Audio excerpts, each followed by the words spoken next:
Live from the BDN Studios, it's Bang and Dang. That's awesome. If you don't like that, then You ain't black.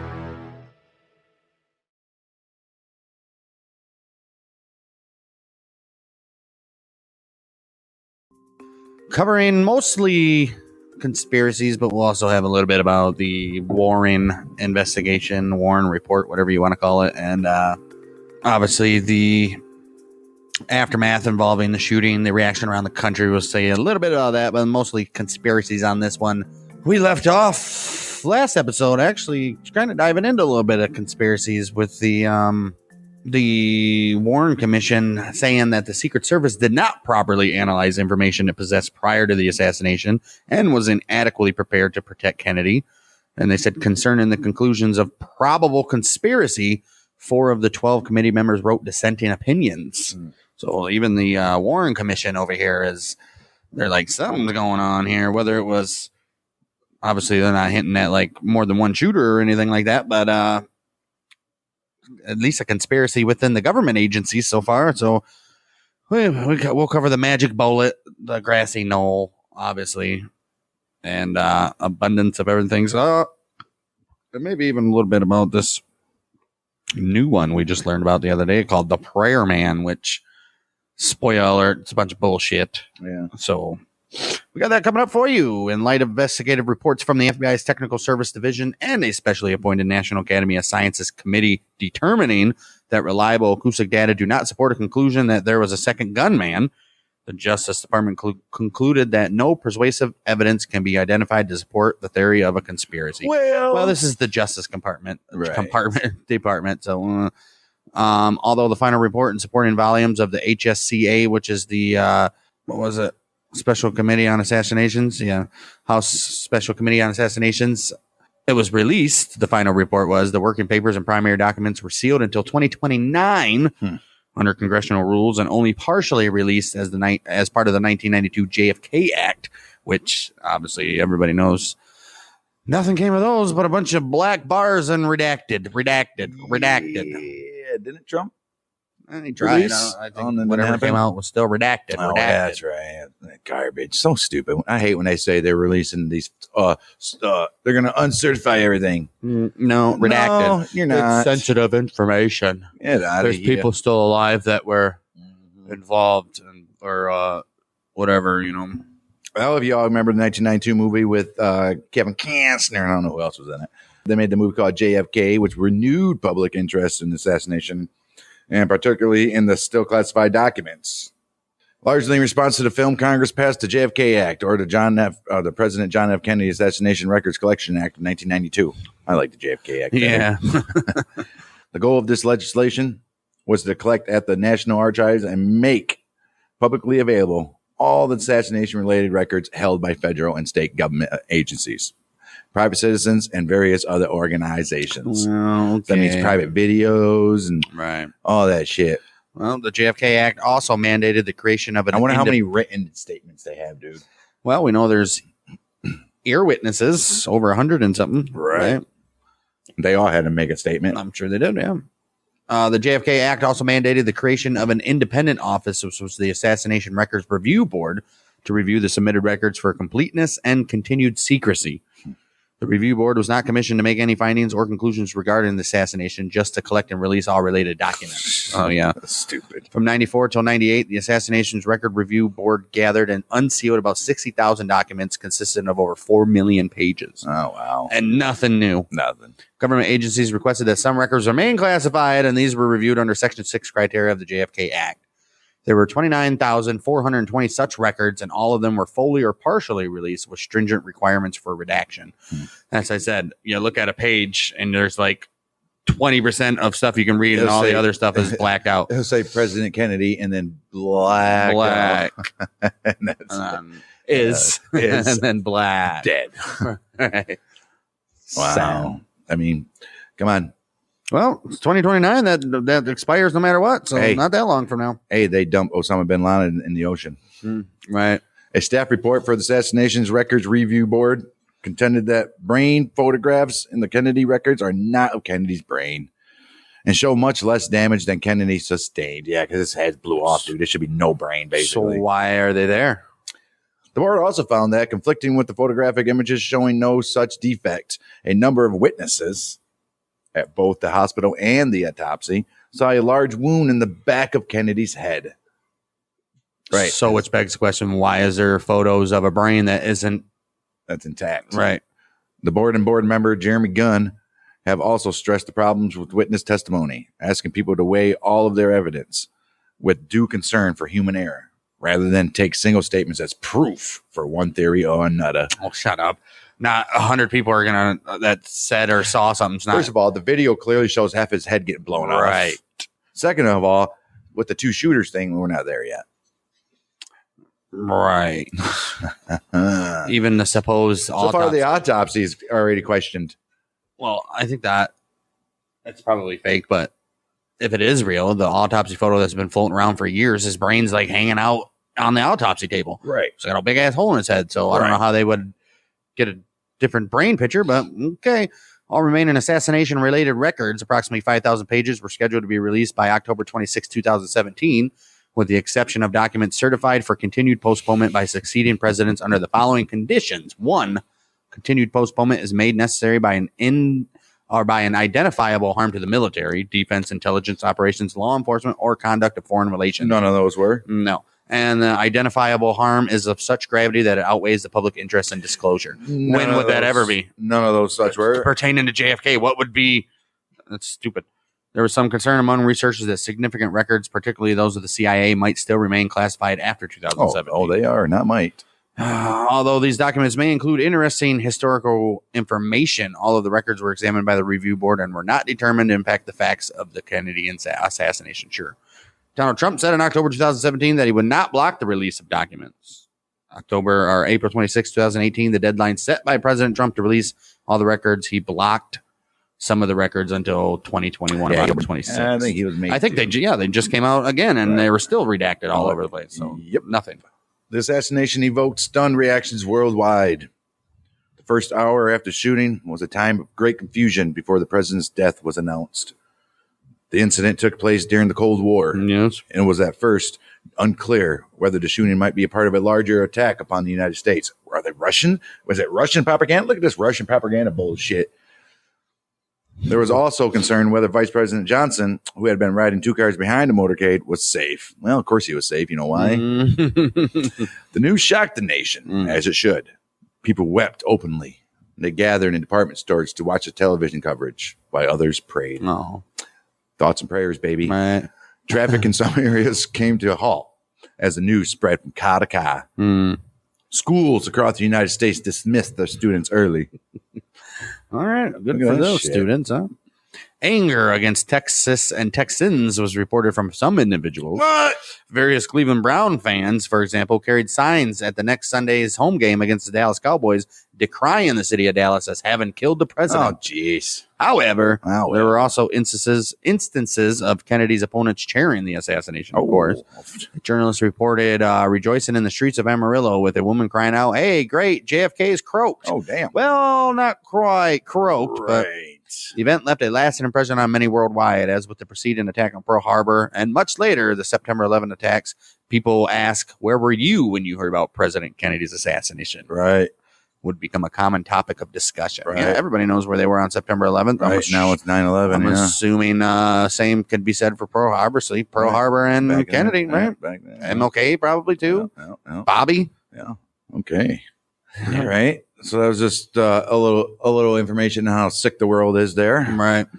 Plane that served as Air Force One at the time of assassination is on display at the National Museum of the United States Air Force in Dayton, Ohio. Oh, really? It is a VC-137C SAM 26000. The 1961 Lincoln Continental limousine is on display at the Henry Ford Museum in Dearborn, Michigan. I've seen it. Jacqueline Kennedy. Seen it twice. It's no longer right. It's no longer drop top. Somebody wrote in it afterwards. I'm sure they did. It was either Nixon or Ford, one of the two. It was probably Ford. Jacqueline Kennedy's pink suit. The autopsy report. X-rays.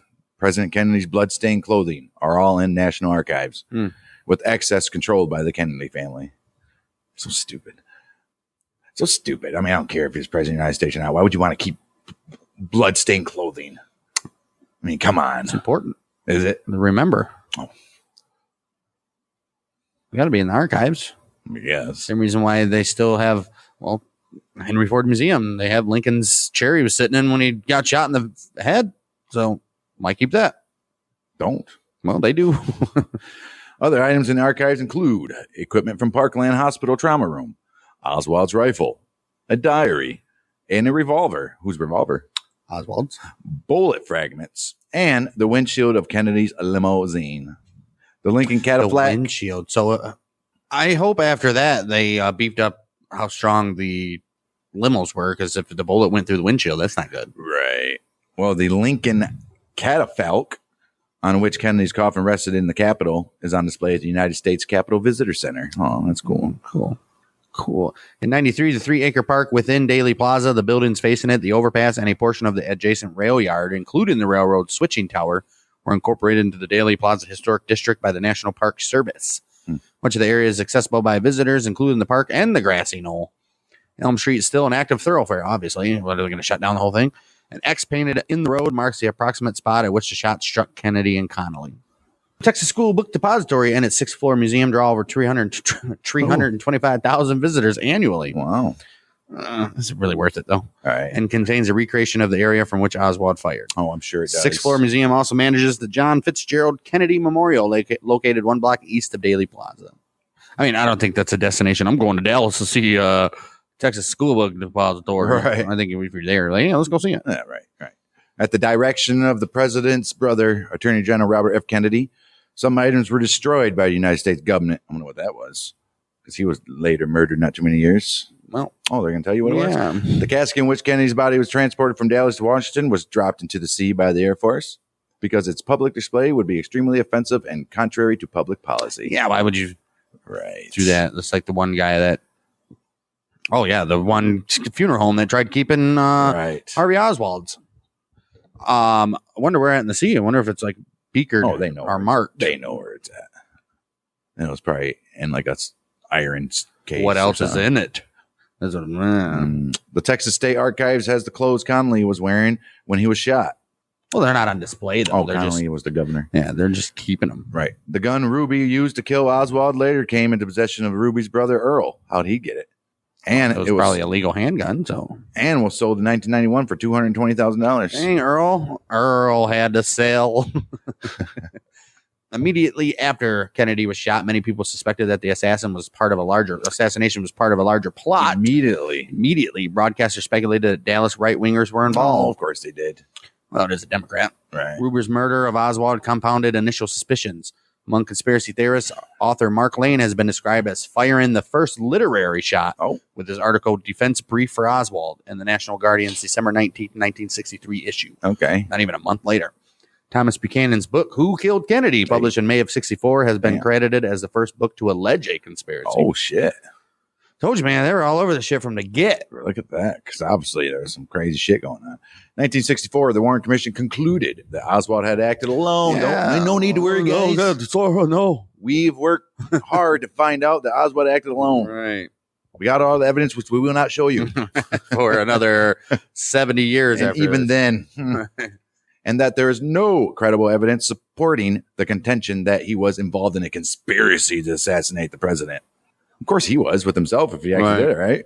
He conspired in his diary and his mind to do it. The commission also indicated that Secretary of State Dean Russ, Defense Secretary Robert S. McNamara, Treasury Secretary C. Douglas Dillon, Attorney General Robert F. Kennedy, FBI Director J. Edgar Hoover, CIA Director John A. McCone, and Secret Service Chief James J. Rowley each individually reached the same conclusion on the basis of information available to them. They're like, yeah, we agree.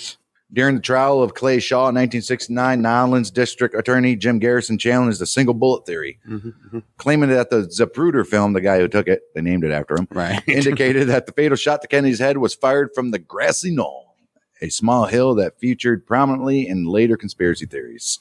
We all know about the grassy knoll. Which we already said in last episode, people ran to that area because they thought they heard something coming from there. So they sure in hell did. And they also noticed people loitering. Right. Yeah.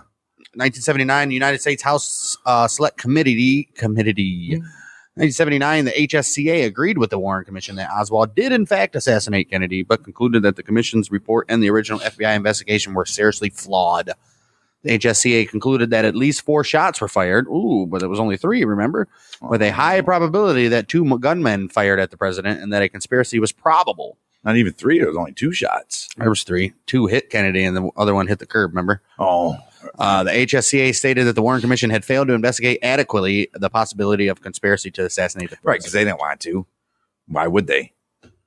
No conspiracy, or they say there is maybe a conspiracy, and the Warren Commission failed to investigate as if there was. Right. Documents under Section 5 of the President John F. Kennedy Assassination Records Collection Act of 1992 were required to be released within 25 years of the bill's October 26th release date. Right. Exercising a provision of the 1992 Act that allows for a president to extend the deadline. President Trump set a new deadline of the 2021 year. He's like, I won't be here anyway. In October of 2021, President Biden further extended the deadline to December 15th, 2022. Oh, so that's in 2 weeks. Let's see if something comes out. Citing delays related. We can't release this COVID-19.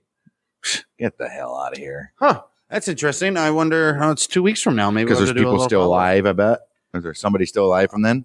Yeah, that McNamara guy that was Secretary of whatever, he's still alive. Secretary of Defense, he's still alive. I'm sure these guys are still Biden's alive. still Most of them, Biden's still alive, right? Yeah. McCain just died. Right. Bush, no, he was just a little punk ass kid running around. Well, he was snorting up in the military at that time, probably. According to author John C. McAdams, the greatest and grandest of all conspiracy theories is the Kennedy assassination conspiracy theory. Right. I would say so. As of right now. Well, I don't know. 9/11 probably took that over. Right. Others have often referred to it as the mother of all conspiracies. Ooh. Author David Krajicek describes Kennedy assassination enthusiasts as people belonging to conspiracy theorists Yeah, of course, that's what they always say. on one side and debunkers on the other. Yeah, that's already been debunked. The great amount of controversy surrounding the event has resulted in bitter disputes between those who support the conclusion of the Warren Commission and those who reject it or are critical of the official explanation, with each side leveling accusations toward the other of naivety or stupidity on my part, cynicism, and selective interpretation of the evidence. Right. The number of books written about the assassination has been estimated to be between 1 and 2,000. That's it. Well, it's figured to be more than that. According to Vincent Bugliosi, 95% of those books are pro-conspiracy and anti-Warren Commission. Obviously, why wouldn't they be? Anti-COVID. Sorry. Very few of the books and articles published about the assassination have been written by historians. Oh, I wonder why that is. Kelvin Trillin's article, The Buffs, published in June of 1967 edition of The New Yorker, has been credited as the first addressing the conspiracy phenomenon. Yes, we said that. Regarding the increasing interest of those who examine and criticize the Warren Report, Trillin wrote, they tend to refer to themselves and the professionals as investigators or researchers, or most often critics. Oh, I was looking for the word truth. Right. Truther. They are also known as assassination buffs. Professor of history Colin Kidd, who also describes amateur historians of the assassination as buffs, wrote that the study of Kennedy's assassination is now best known to academics as a counterculture, which grossly caricatures the best practices of the academy and where extravagant theories tend to trump sound scholarship, plausibility, and common sense. They're saying these guys are morons. Hey, Colin Kidd, piss off. You know how many high respected people are saying this ain't true? Right. Get out of here, you piece of shit. Public opinion polls have consistently shown that most Americans believe there was a conspiracy to kill the president. These same polls also show no agreement on who else may have been involved in the shooting, though. Right. The National Opinion Research Center conducted 1,384 in-person interviews between November 26, 1963 and December 3rd, 1963, found that 62% believed others were involved, compared with 24 who believed only one person. Wow. 40 years later, a 2003 Gallup poll reported that 75% of Americans did not believe that Lee Harvey Oswald had acted alone. I mean, come on. After all those years and supposedly all the evidence that supports it came out, and everybody's like, it's still the same amount. More. Right, but it's still over that 62%. Right. That same year, ABC News poll found that 70% of people believed there was more than one person. Oh, wow. 2009, 76% of people polled for CBS News said they believe he was killed as a result of a conspiracy. Oh, So wow. everybody knows, man. I mean, come on. I don't know if they know, but they think. I mean, released that shit, right? Right. 2013 Gallup poll found that a 2013 Gallup poll found that 61% of Americans, the lowest figure in nearly 50 years, believed that other people besides Oswald Still involved. 61%. 1968 article. Yeah, and 2013, that's when shit started getting funky. In a 1968 article for the Alberta Law Review, comparing the Tichborne case and the Dreyfus affair to conspiracy theories proffered by Mark Lane and Edward Epstein, and also Arthur Lehman Goodhart, a former master of University College in Oxford. They all dismissed the relevance of polls showing that a majority of Americans believed there was a conspiracy. It said such a Gallup poll cannot prove anything except that the people often believe nonsense. Okay, guy. Kennedy's youngest brother, Ted Kennedy, didn't he die from brain cancer not too long ago? Alive. No, that's the other Kennedy. Wow, right. He wrote that he had been fully briefed by Chief Justice Earl Warren during the initial investigation and was satisfied that the Warren Commission got it right. Yeah. We can't trust Kennedys. We already know that. Especially Ted. He also stated that their middle brother, Robert, was a strong advocate for the accuracy of the report and that it was his belief upon all of their discussions that he, too, accepted the commission's findings. Kennedy's nephew, Robert F. Kennedy Jr., that he's in politics right now, I believe. Yeah, I believe so. Believes his uncle was killed in a conspiracy and endorsed the book JFK and the Unspeakable. Oh. He has also said that his father, Robert F. Kennedy, who publicly supported the Warren Commission, privately called it a shoddy piece of craftsmanship and was fairly convinced that others besides Oswald were involved in his brother's assassination. That's what I said. He had to toe the line because whoever was behind the scenes was like, you'll be next. Right, and he was. And he was. After Oswald's death, FBI Director J. Edgar Hoover wrote a memo detailing that the Dallas police would not have enough evidence against Oswald without the FBI's information. Okay. He then wrote, the thing I am concerned about, and so is Deputy Attorney General Mr. Katzenbach, is having something issued so we can convince the public that Oswald is the real assassin. You want to convince them? I don't like that word. Right. Convince the public. Top government and intelligence officials were also finding that, according to CIA intercepts, someone had impersonated Oswald in phone calls and visits made to the Soviet and Cuban embassies in Mexico City several weeks before the assassination, which we covered. I thought they said that they thought or maybe suspicious of, but now they're saying it actually is true. Over the next 40 years, though, this became one of the CIA's most closely guarded secrets on the Oswald. So they're saying that it actually happened. It was never Oswald that went. CIA career agency officer Ann Goodpasture admitted in sworn testimony that she had disseminated the tapes of these phone calls herself. She had early denied to congressional investigators in 1970 that she had any knowledge of recordings about Oswald's phone calls. Well, that's perjury. With the holding of evidence. Right. November 23rd, 1963, the day after the assassination, J. Edgar Hoover's preliminary analysis of the assassination included the following. I'm a liar. Right. Don't believe anything I'm about to tell you. The Central Intelligence Agency advised that on October 1st, 1963, an extremely sensitive source had reported that an individual identifying himself as Lee Oswald contacted Soviet embassy in Mexico City inquiring as to any messages. He's like, hey, Soviets, do I have any messages? Don't you have any messages, bud? Special agents of this bureau, or bureau, who have conversed with Oswald in Dallas, have observed photographs of the individual referred to above and have listened to a recording of his voice. These special agents are of the opinion that the referred to individual was, in fact, not Lee Harvey Oswald. Okay, whatever. That very same day, Hoover had this conversation with President Johnson. President Johnson said, What is this shit taped? Have you established any more about the Oswald visit to the Soviet embassy in Mexico in September? J. Edgar Hoover says, no, there is one angle that's very confusing for this reason.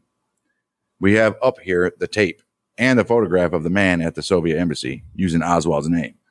That picture and the tape do not correspond to this man's voice, nor to his appearance. In other words, it appears that there was a second person who was at the Soviet embassy. Then President Johnson expressed concern that the public might come to believe that Soviet leader Nikita Khrushchev and or Cuba leader Fidel Castro was implicated in assassination. He's like, we can't have them thinking that. Right. A situation that Johnson said might lead to a war that could kill 40 million Americans in an hour. Probably less than that. Johnson relayed his concern with both Chief Justice Earl Warren and Senator Richard Russell, telling them that they could serve America by joining the commission Johnson had established to investigate the assassination, which would later become known unofficially as the Warren Commission. He goes, I'll name it after you, Warren. Right. How about that, bud? You just lie to Americans. In turn, Katzenbach wrote a memorandum to Lyndon Johnson aide Bill Moyers that said, among other things, that the results of the FBI's investigation should be made public. Right. All of it. All of it, right. Katzenbach also suggested that a commission be formed composed of people with impeccable integrity to conduct a complete investigation of the assassination. Okay. Katzenbach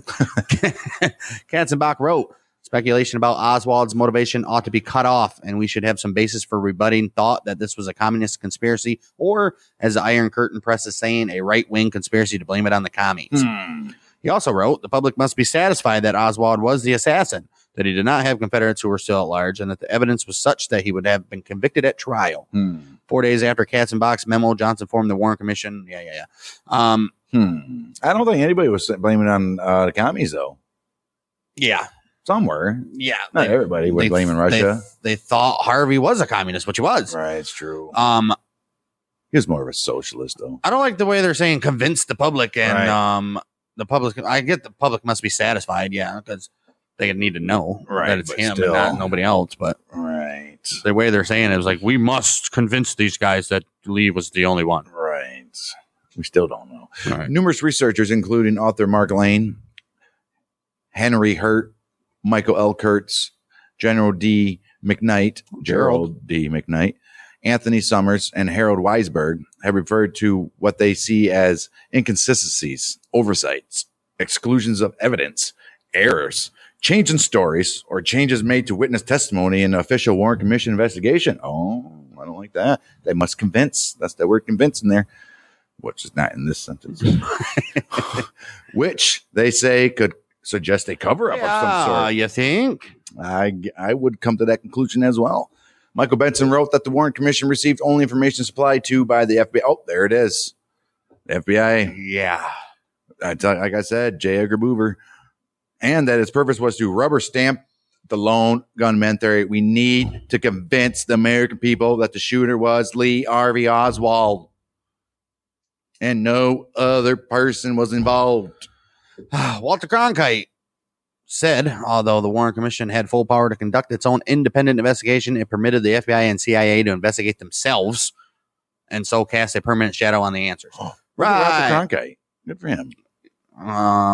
United States Senator and U.S. Senate Select Committee on Intelligence member Richard Schweiker said, the fatal mistake the Warren Commission made was not to use its own investigators, but instead to rely on the CIA and FBI personnel, which played directly into the hands of senior intelligence officials who directed the cover. I mean, obviously. Schweiker also told author Anthony Summers in 1978 that he believed that the Warren Commission was set up at the time to feed the pablum to the American public for reasons not yet known. Oh, we know why. Well, not in 78. Right.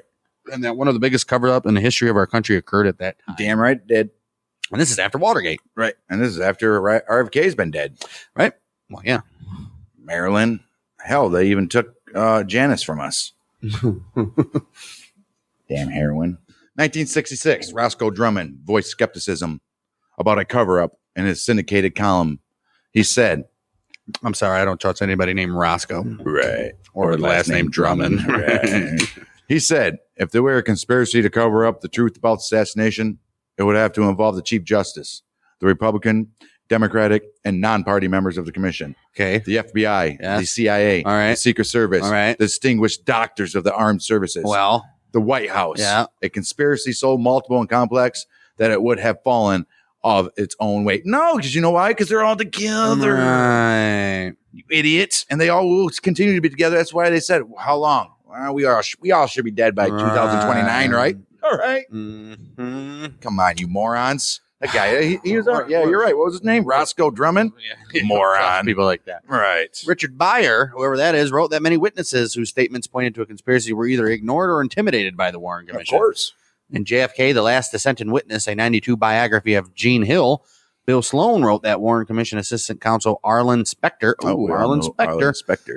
attempted to humiliate, discredit, and intimidate Hill into changing her story. You know they did. Hill also told Sloan that she was abused by Secret Service agents, harassed by the FBI, and received death threats. Why? He later booked. Well, we know why. I mean, why? Right. A later book by Sloan entitled JFK Breaking the Silence quotes several assassination eyewitnesses as saying that the Warren Commission interviewers repeatedly cut short or stifled any comments casting doubt on the conclusion that Oswald acted alone.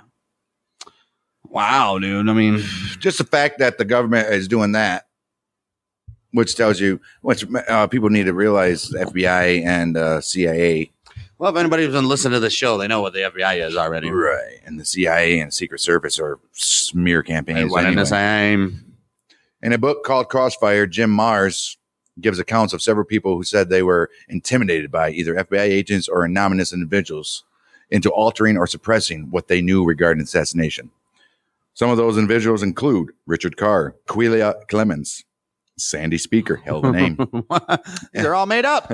And A.J. Millikan. Oh, come on. I don't believe any of these names. Mars also wrote that Texas school book depository employee Joe Molina, Or Melina. right, Joe Molina, was intimidated by authorities and lost his job soon after his assassination.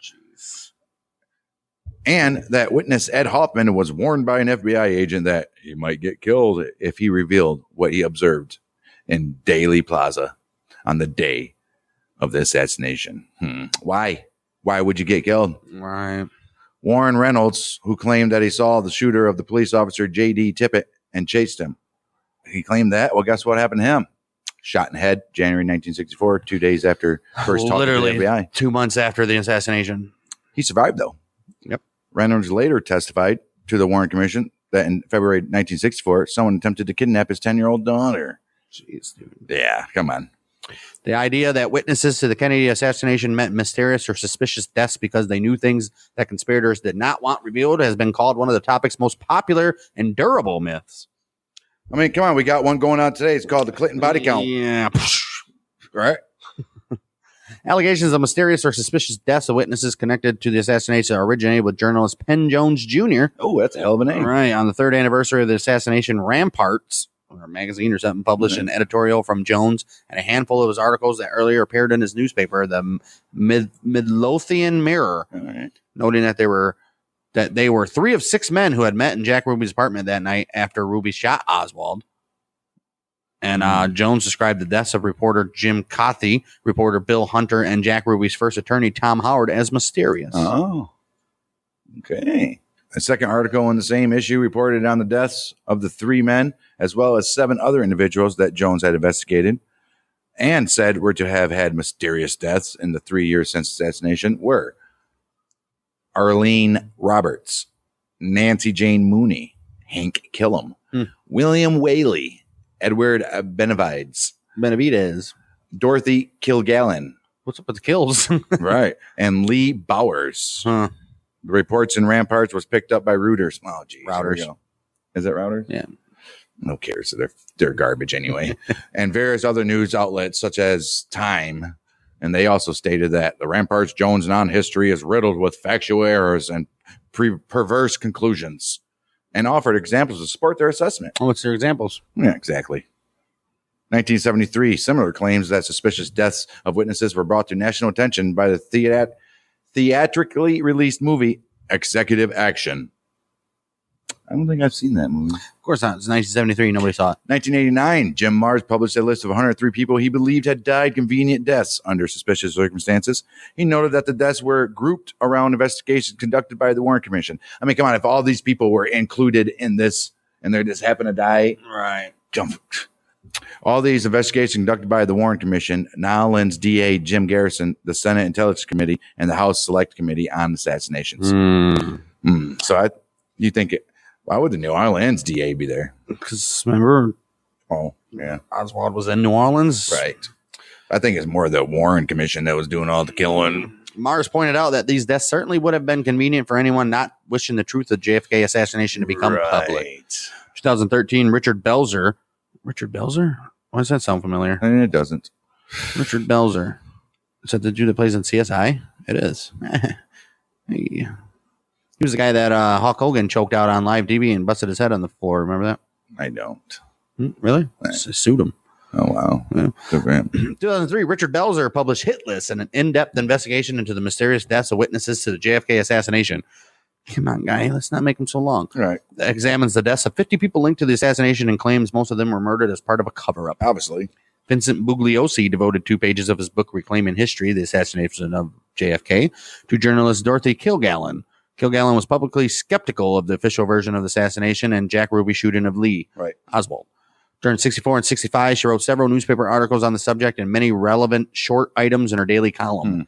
February 23rd, 1964, the New York City newspaper New York Journal-American, where Kilgallen had worked since its formation in 1937, published her article about a conversation she had with Jack Ruby when he was seated at his defense table during a recess in his murder trial. Oh, okay. Whether Kilgallen and Ruby had a second conversation in a private room in Dallas County courthouse several days later has been disputed.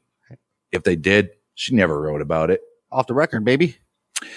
One of Kilgallen's biographers, Mark Shaw, contends that even if Ruby did not reveal sensitive information to Kilgallen about the assassination, she still could have learned sensitive information during a trip she made to Nolens several weeks before she died. Kilgallen's last brief item about the Kennedy assassination, published on September 3rd, 1965, ended with these words: "That story isn't going to die as long as there's a real reporter alive."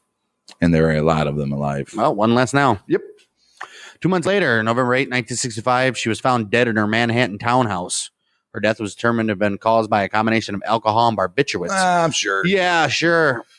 Bugliosi referred to Kilgallen's 1965 death as perhaps the most prominent mysterious death cited by assassination researchers. You ain't kidding. He added that the presence of Kilgallen's husband and son in their five-story townhouse, throughout the night when she died proved she could not have been murdered. Oh, whatever. That's dumb. Bugliosi said an intruder would have awakened her husband or her 11-year-old son, and then her husband would have called the police. Oh, no. Get out of here. Those are idiots. How many murders have taken place with people in the other room and don't even know? Fucking kidding. Maybe they compromised her husband somehow. Not only that, maybe they slipped something if it was barbiturates. According to author Jerome Croft, Mafia figures Sam Giancana, John Rosselli, Carlos Brio, Jimmy Hoffa, Charles Nicoletti, Leo Mosseri, Richard Kane, Salvador Granello, and Dave Yares were likely murdered to prevent them from revealing their knowledge. Damn. According to author Matthew Smith, others with some tie to the case who have died suspicious deaths include Lee Bowers, Gary Underhill, William Sullivan, David Ferry, Clay Shaw, George Day Marenschilt. Hey, that was the dude that was his friend. Damn. 4 showgirls who worked for Jack Ruby and Ruby himself. Jeez, dude. Oh, Ruby himself, huh? So it wasn't cancer? They say it was. Yeah. Can we believe that? I want to see his blood work. The House Select Committee on Assassinations investigated another alleged mysterious death, that of Rose Cherame, sometimes spelled Cherami. Whatever. Without an E. Right. Whose real name was Melba Christine Mercedes. She was a whore.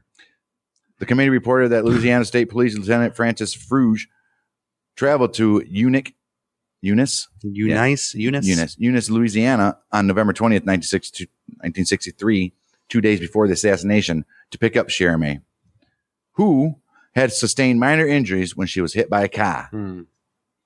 Fruge drove her to the hospital and said that on the way there she was related to him, that she was coming from Florida to Dallas with 2 men who were Italians or resembled Italians. Fruge asked her what she planned to do in Dallas, to which she replied, number 1, pick up some money, pick up my baby, and kill Kennedy. Oh, really? Cherame was admitted and treated at the state hospital in Jackson, Louisiana for alcoholism and heroin addiction. After the assassination, Lieutenant Fruge contacted Dallas Police Captain Will Fritz regarding what he had learned from Cherame, but Fritz told him he wasn't interested. Okay. Why would she say that? Unless she was Right. high as hell. Right. I don't know. That's stupid. I don't know about that. Why was he going there to pick her up anyway? I have to learn more about that little thing. Okay.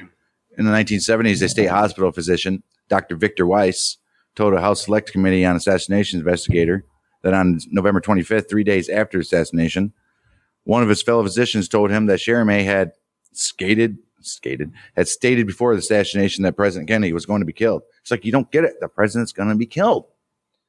Dr. Wise further reported that she was a druggie, so nobody believed her if it did happen. Right. Dr. Wise further reported that Cherame told him after the assassination that she had worked for Jack Ruby and that her knowledge of the assassination originated from Word in the underworld. So it's a mob hit now, guys. Sherman was found dead close to a highway near Big Sandy, Texas on 4th of September, 1965. She had been run over by a car. Oh, jeez. Well, concerning the Tippit shooting, the Warren Commission named 12 witnesses to the shooting and its aftermath. One of these witnesses, Warren Reynolds, was shot in the head 2 months, like I said, but he survived. Another witness, Domingo Benavides, who was close to the shooting and saw Tippit fall after being shot, lost his brother 15 months after the shooting. Benavides' brother was shot in the head in a bar and died. Oh, jeez. House Select Committee on Assassinations investigated the allegation that a statistically improbable number of individuals with some direct or peripheral association with the assassination died as a result of that assassination, thereby raising the specter of a conspiracy. Clearly. Why wouldn't it? Yep. The committee's chief of research testified. Our final conclusion on the issue is that the available evidence does not establish anything about the nature of these deaths, which would indicate that the deaths were in some manner, either direct or peripheral, caused by the assassination of President Kennedy or by any aspect of the subsequent investigation. That sounds like somebody who was in on it would say. You ain't kidding. Liar says, what? Author Gerald Posner said that Mars list was taken from a group of about 10,000 people connected even in the most tenuous way to the assassination, including people identified in the official investigations, as well as the research of conspiracy theorists. When they're saying, like, people are like the littlest of people. Get out of here. Posner also said it would be surprising if 100 people out of 10,000 did not die in unnatural ways. I guess he's right about that. Right. I mean, it's not too but still weird.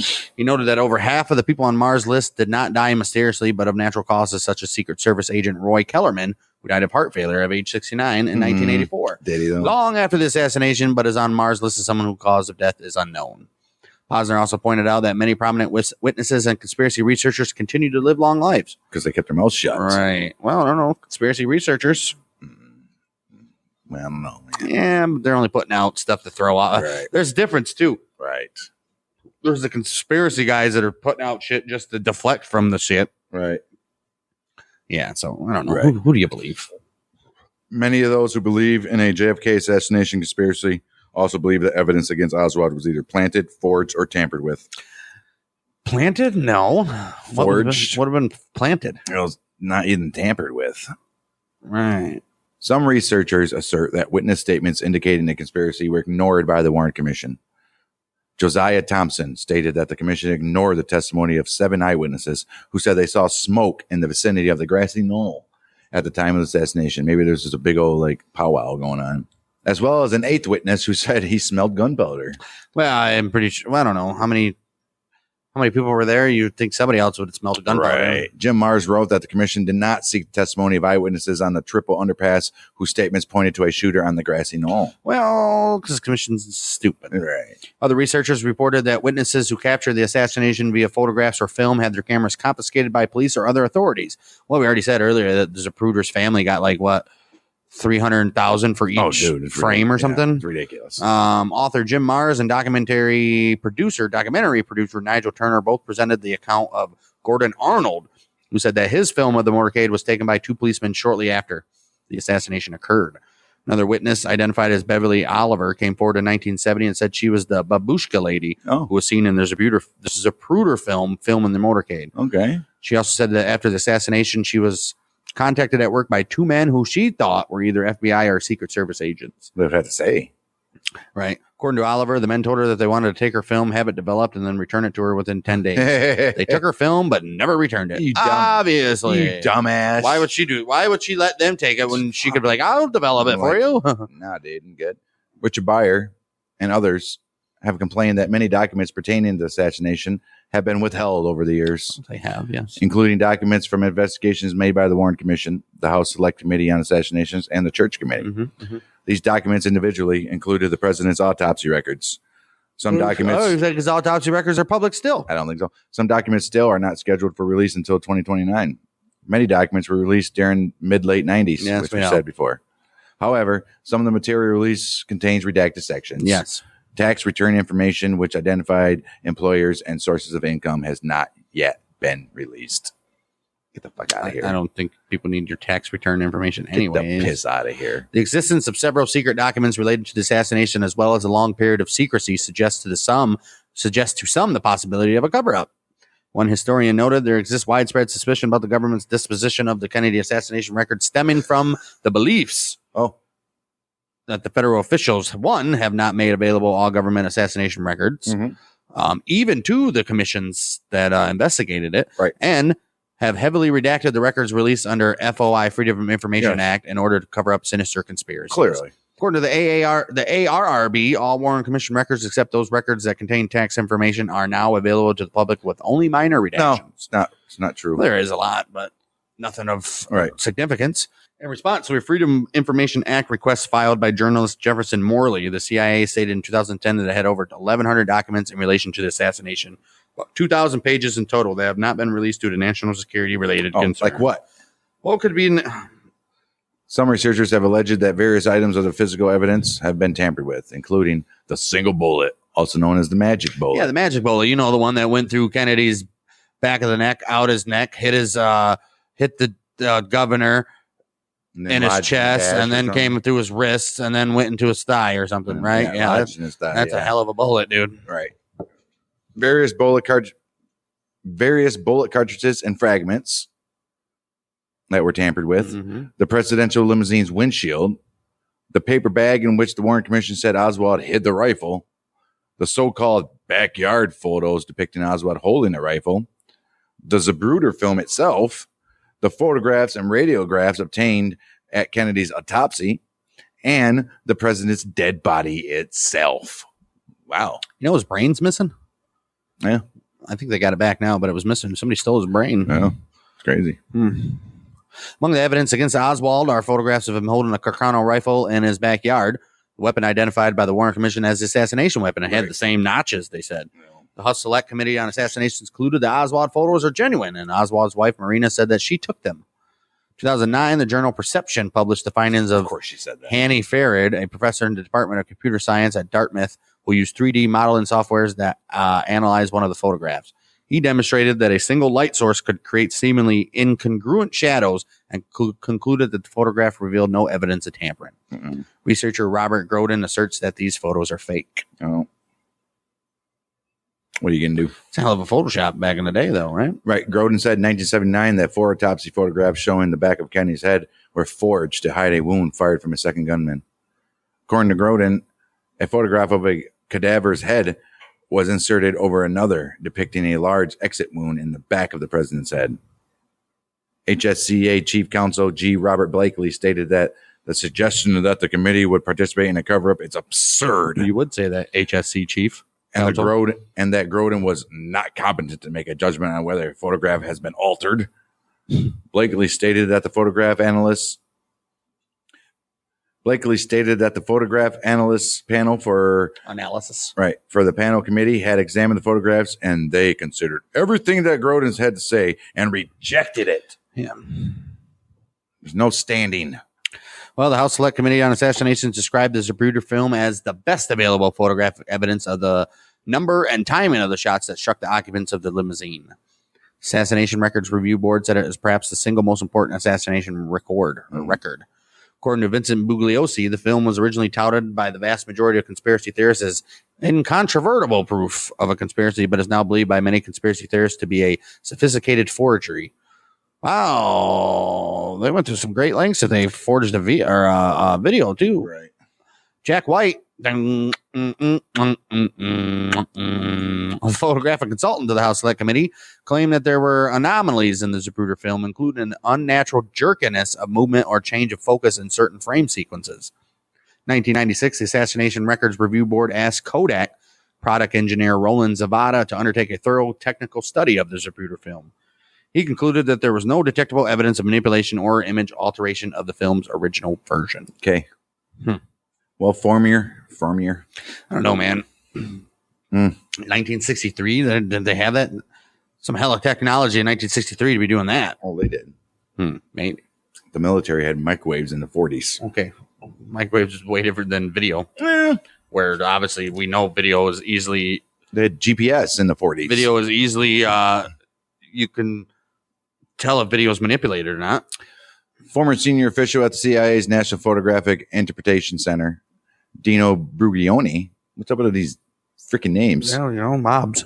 He said that he and his team examined the 8mm Zapruder film of the JFK assassination that evening of Saturday, 23rd of November, 1963, into the morning of Sunday, 24th. In a 2011 interview with Douglas Horn of the Assassination Record Review Board, Brugioni said that Zapruder film in the National Archives today and available to the public has been altered from the version of the film he saw and worked with on the 23rd and 24th. He recalled seeing a white cloud of brain matter 3 or 4 feet above Kennedy's head. You can still see that in the video. And says that this spray lasted for more than one frame of the film. Yeah, because you can only see them. The version of Zapruder's film available to the public depicts the fatal headshot on only one frame of the film. Okay. Frame 313, yeah. Additionally, Brugioni is certain that the set of briefing boards available to the public in the National Archives is not the set that he and his team produced on the 23rd and 24th November 1963. We got a guy that actually seen him when it happened. All right. In his 1981 book, Best Evidence, author David Lipton presented the thesis that President Kennedy's dead body had been altered between the Dallas hospital and the autopsy site at Bethesda. I mean, yeah, they were on a plane for how many hours? For the purpose of creating erroneous conclusions about the number and direction of the shots. All right. The Warren Commission found that the shots that killed Kennedy and wounded Connolly were fired from the rifle owned by Oswald, obviously. Deputy Sheriff Eugene Boone, Deputy Constable Seymour Weitzman, both initially identified the rifle found in the school book depository as a 7.65 German Mauser. What? But it was a Carcano rifle. Weitzman signed an affidavit the following day describing the weapon as a 7.65 Mauser bolt action equipped with a 418 scope. I'm not a gun guy, sorry guys. A thick leather brownish black sling on it. I do remember seeing that in Oliver Stone's little documentary that he just did. All right. Plus the bullet, everything was mishandled with the bullets and everything, dude. Yeah, there's so much shit. Well, Deputy Sheriff Roger Craig claimed that he saw a 7.65 Mauser stamped on the barrel of the weapon. When interviewed in 1968 by researcher Barry Ernst, Craig said, "I felt then, and I still feel now, that the weapon was a 7.65 German Mauser. I was there. I saw it when it was first pulled from its hiding place. And I'm not alone in describing it as a Mauser." Dallas District. Oh, wow. Okay. I've never heard this part before about the discrimination of the guns. I'm almost positive that was in the documentary that Oliver Stone just put out. Dallas District Attorney Henry Wade told the press that the weapon found in the book depository was a 7.65 Mauser, and the media reported this. But investigators later identified the rifle as a 6.5 millimeter Carcano.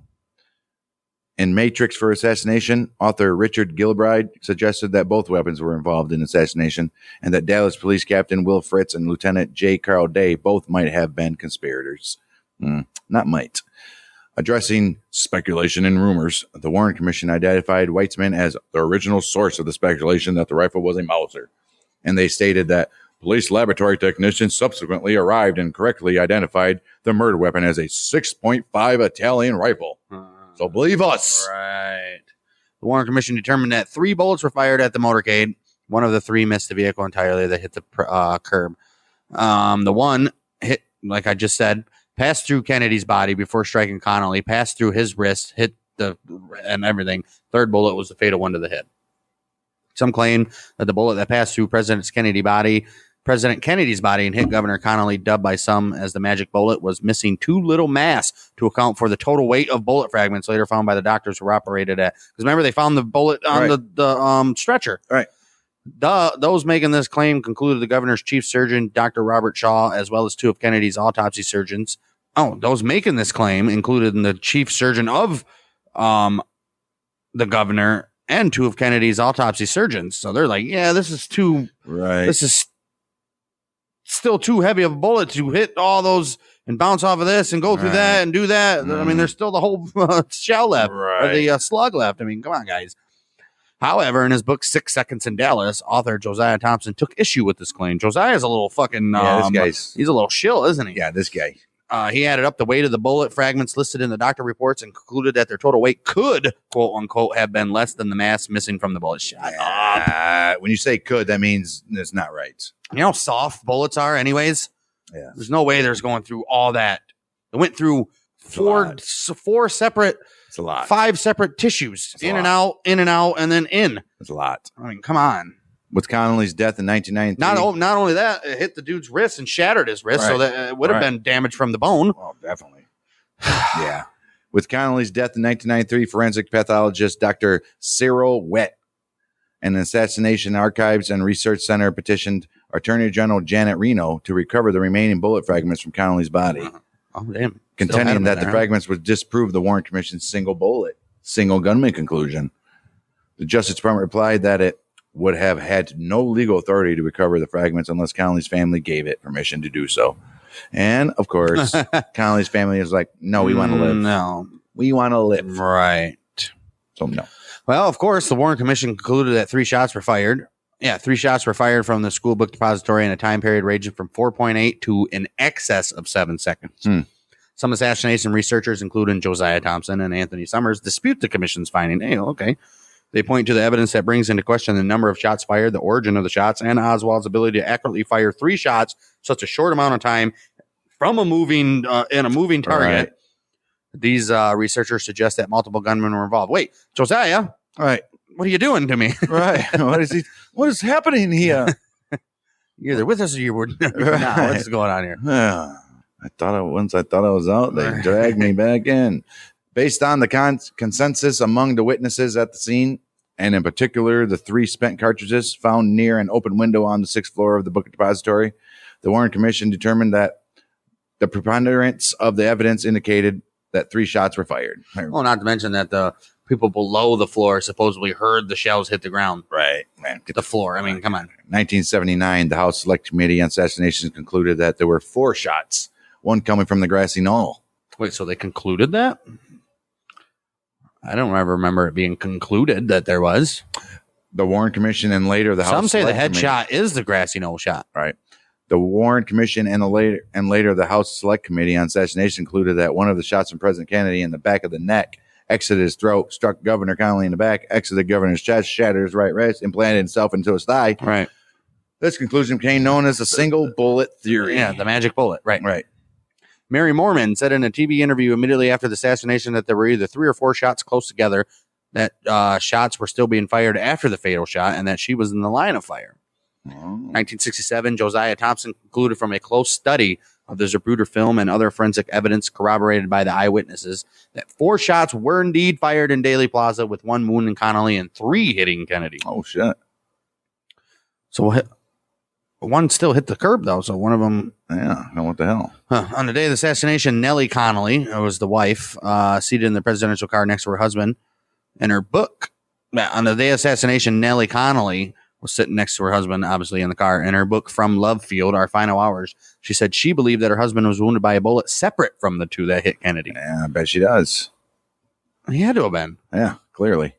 1979, the House Select Committee on Assassination agreed to publish a report from Warren Commission critic Robert Groden, in which he named nearly 24 suspected firing points in Daley Plaza. Yeah, there was also like a drain pipe or something that was near there that they were saying. Those sites included multiple locations in or on the roof of Texas School Depository, the Dal-Tex building, the Dallas County Records building, the Triple Overpass, a storm drain located along the north curb of the Elm Street, and, of course, the grassy knoll. Right. I don't like the grassy knoll keep on coming up a lot, which makes me seem that one's not right. The storm drain is actually interesting, too, because that's like it was located directly behind Kennedy, so that could have been the one that came through his back, through his neck. Yeah. Because there's no way that one came from the 6th floor of the depository. And had traveled down. Right, unless it ricocheted. Right. And even if it ricocheted, there would have been nothing left of the bullet to go through the governor 7 times. So, and the grassy knoll, like I said, there's been too many of those out there. And even a lot of people will entertain that one. So, I think that one's... I don't know. People ran there.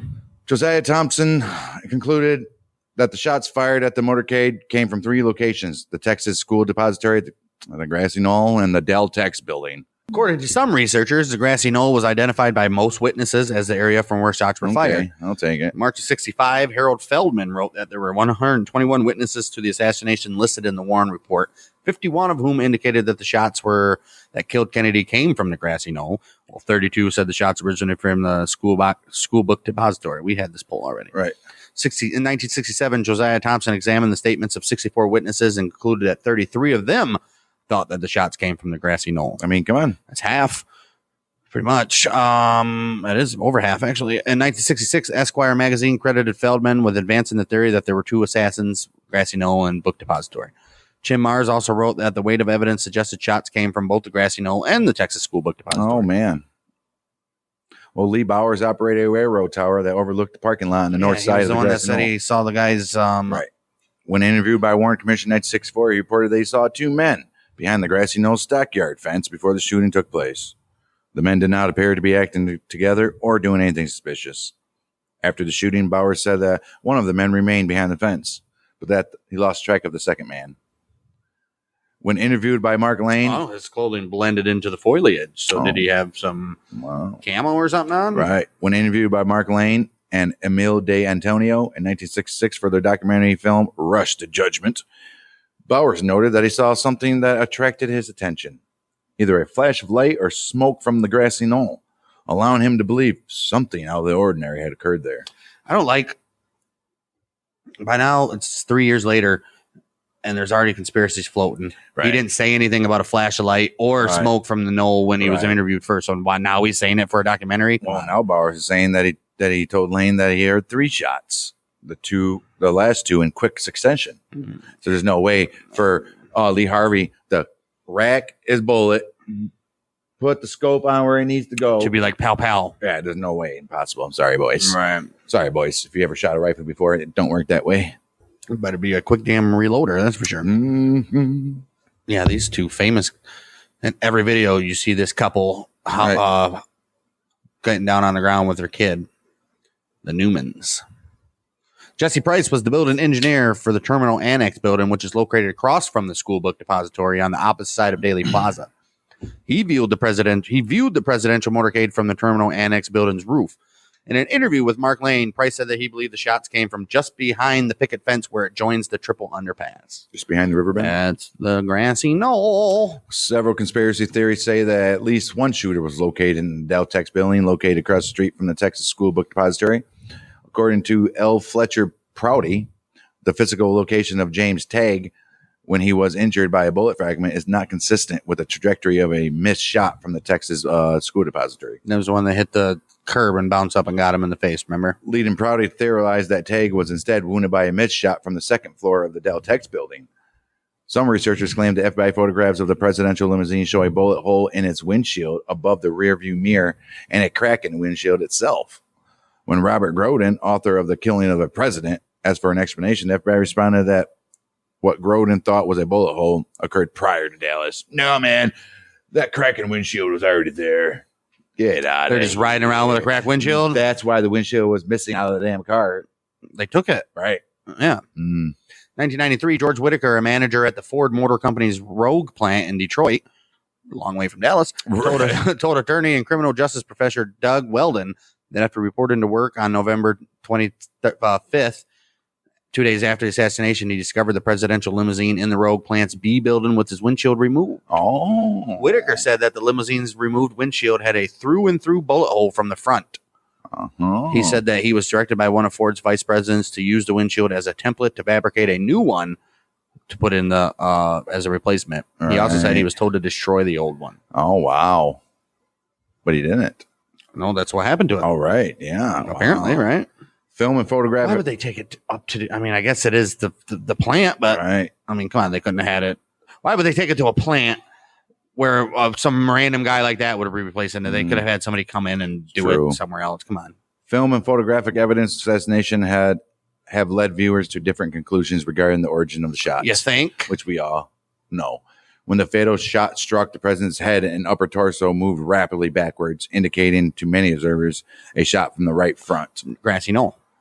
Sherry Gutierrez, a certified crime scene and bloodstain pattern analyst, concluded that the head injury to president was the result of a single gunshot fired from the right front of the president. Right.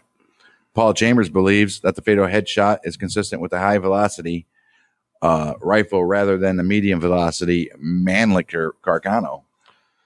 Right. So he's like, there's no way that Carcano could have done that from that far away. If he was getting shot from behind, his head would snap forward, obviously. Right. Which it doesn't. Right. Which we see. Right. Prominently. Close inspection of the Zapruder film frames 312 and 313. Otherwise, Mrs. Kennedy wouldn't have been climbing on the trunk to get brain matter. It would have been picking it off the wife of the governor. It did say that it was all on the windshield and everything else. So. And on one of the motorcycles. Yeah. In the back of them, though. Mm-hmm. It landed on the one dude's arm that was riding in the car behind him. Right. Close inspection of the Zapruder film frames 312 and 313 shows Kennedy's head pivoting downward immediately before it moves rapidly backward. Right. Does it? But why would it go backward? Because he's going like this, holding his neck. All right. Anthony Marsh suggests that this downward motion was caused by driver William's rear deceleration of the car. Others, including Josiah Thompson, Robert Groden, and Cyril Wett, suggest that this downward and then backwards motion was caused by two near simultaneous bullets, one from the rear and one from the right front. 1975, the Rockefeller. The one definitely was from the rear because it came back in his neck, so that made him go forward, holding his neck, and then the other one was. Well, you can see when he first gets shot, he immediately holds his neck, so it came from the back. Right. 1975, the Rockefeller Commission, appointed a panel of experts to review the movement of Kennedy's head and body following the fatal headshot. The panel concluded that the violent backward and leftward motion of the president's upper body following the headshot was not caused by the impact of a bullet coming from the front or right front, but was caused by a violent straightening and stiffening of the entire body as a result of seizure-like neuromuscular reaction to major damage inflicted to nerve centers in the brain. I don't think so. That could be true, too. Yeah, I doubt it. When your brain gets all fucked up, you probably have no control over what you do. Well, somebody with the name Rockefeller attached to it said that. So. I guess, right. 1979, the House Select Committee on Assassination analyzed a dictabelt recording of the Dallas Police Department radio dispatch transmissions from the day of the assassination. Yeah. To resolve questions concerning the number, timing, and origin of shots fired in Dealey Plaza. The committee concluded that the source of the recording was from an open microphone on the motorcycle of Dallas police officer H.B. McLean escorting the motorcade, and that the scientific acoustical evidence established a high probability that two gunmen fired at President Clinton. I mean, President Kennedy. So you keep on going back to this two-man. Right. Well, yes. However, the acoustical analysis that the HSCA presented as evidence for two gunmen has since been discredited. Of course it has. The HSCA acoustic expert said the dictabelt evidence came from police officer McLean. We just said that. However, McLean stated that he was not yet in Dealey Plaza when the assassination occurred. Oh, what the hell? A skeptical McLean asked the committee, if it was my radio on my motorcycle, why did it not record the revving up in high speed plus my siren when we immediately took off for Parkland? Oh. Okay.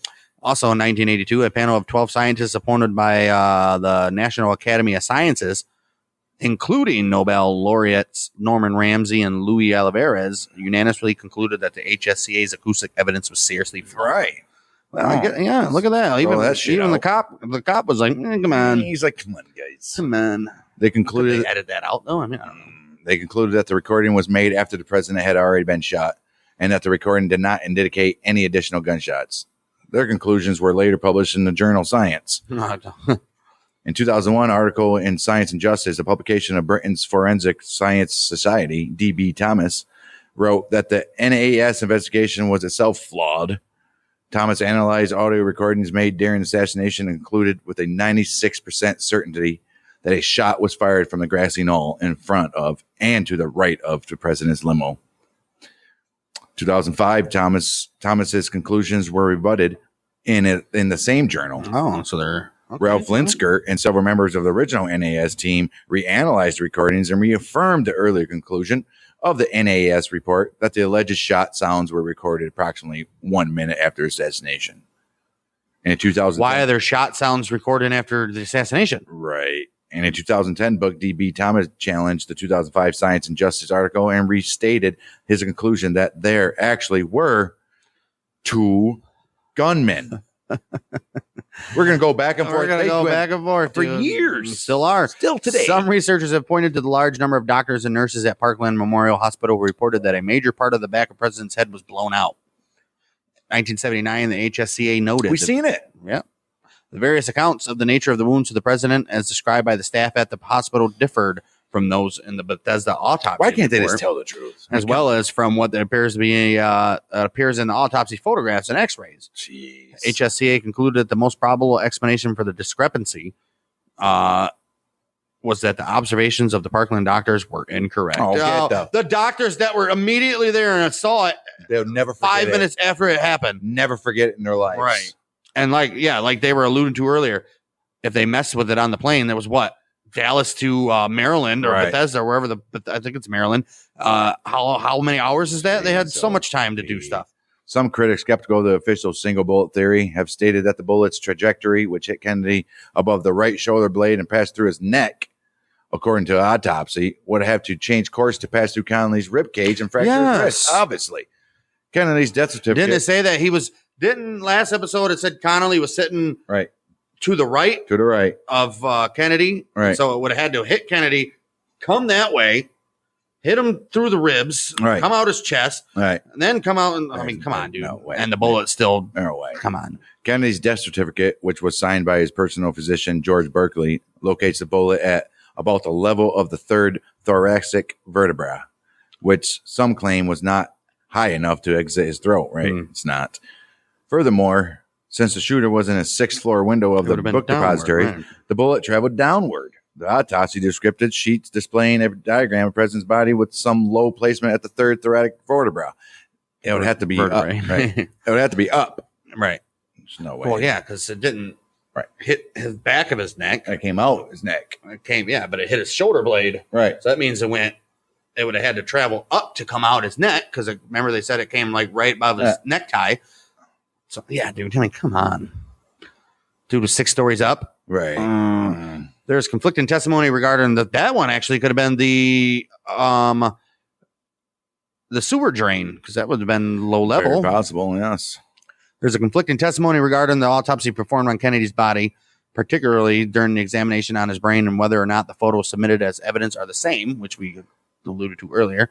At Bethesda Naval Hospital, Commander J.J. Humes, the chief autopsy pathologist, noted that his brain weighed 1,500 grams following formalin fixation. Formalin fixation? Whatever that is. August 77, Paul O'Connor, a laboratory technologist who assisted in the president's autopsy, told investigators for the HSCA that there was nothing left in the cranium but splattered brain matter. Right. And there was no use me opening the skull because there were no brains. Right. Douglas Horn, the Assassination Record Review Board's chief analyst for military records, said he was 90 to 95% certain that the photographs in the National Archives are not really of Kennedy's brain. Of course they're not. Some conspiracy theorists have said that Kennedy's brain was stolen to cover up evidence that he was shot from the front. Whatever. In his book, JFK and Unspeakable, James Douglas cites autopsy doctor Pierre Fink's testimony at the trial of Clay Shaw as evidence that Fink was a reluctant witness to the military control over the doctor's examination of the president's body. You think? A bone fragment found in Daley Plaza by William Harper the day following assassination was reported by the HSCA forensic pathology panel to have been Kennedy's skull, a part of his parietal bone, whatever, it's part of his skull. Some critics of the lone gunman theory, including James Douglas, David Lifton, and David Mantic, contend that the bone fragment that Harper found is not the parietal bone, but is actually a piece of Kennedy's occipital bone, occipital? Ejected from an exit wound in the back of his head. They allege his finding is evidence of a cover-up, as it proves that the skull radiographs taken during the autopsy, which did not show significant bone loss in the occipital area, are not authentic. Dude, this whole right side of his face got blown off. I don't give a shit. Holy fuck. The Warren Commission examined the capabilities of the Carcano rifle and ammunition, as well as Oswald's military training and post-military experience, and determined that Oswald had the ability to fire 3 shots within the time span of 4 not to accurate 5 shots. seconds. You can fire 3 shots in 4 to... Well, he was a what was the one step up from a marksman? Sharpshooter. He was a sharpshooter, though. I guess they are trained to do moving targets. Kept it there and They are trained to do moving targets. Just saying. Yeah, I guess he could do it. According to the report, an Army specialist using Oswald's rifle was able to duplicate the feat and even improved on time. Oh, wow. I mean, yeah, that's been done on so many Discovery Channel shit. I mean, you can. they also plenty of people said it's possible. You can. The report also states that the Army Infantry Weapons Evaluation Branch test fired Oswald's rifle 47 times, found it was quite accurate, comparing it to the accuracy of an M14 rifle. Jeez. Also contained by the commission report is testimony from Marine Corps Major Eugene Anderson confirming that Oswald's military records show that he qualified as a sharpshooter. Right, we know that. Right. According to official Marine Corps records, Oswald was tested in shooting. We know all this. Yeah. We don't need to redo And then he took the score again and became a marksman. Right. Downgraded. But the marksmanship is still pretty damn good.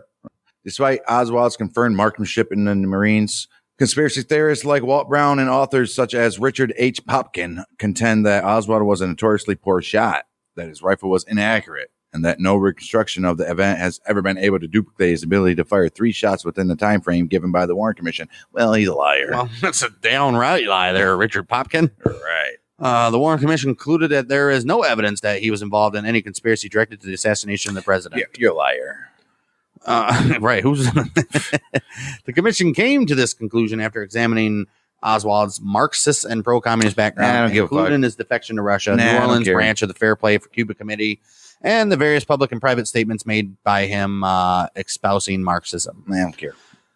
Some conspiracy theorists have argued that Oswald's pro-communist behavior was in fact a carefully planned ruse and part of an effort by U.S. intelligence agencies to infiltrate left-wing groups and conduct counterintelligence operations in communist countries. Maybe.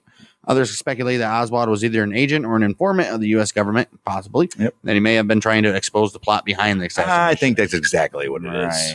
Oswald himself denied shooting anyone and declared that I'm just a patsy. Dallas Police Department Chief Jesse Curry expressed doubts that Oswald killed President Kennedy. Curry said, I'm not sure about it. This is the Dallas Police Department chief. He said, I'm not sure about it. No one has ever been able to put Oswald in the Texas school book depository with a rifle in his hand. And he was seen on the first floor by those 2 dudes. When asked to account for himself at the time of the assassination, Oswald claimed that he went outside to watch the parade.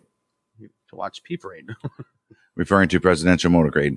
He was out with William Shelley in front, and that he was at the front entrance to the first floor when he encountered a policeman.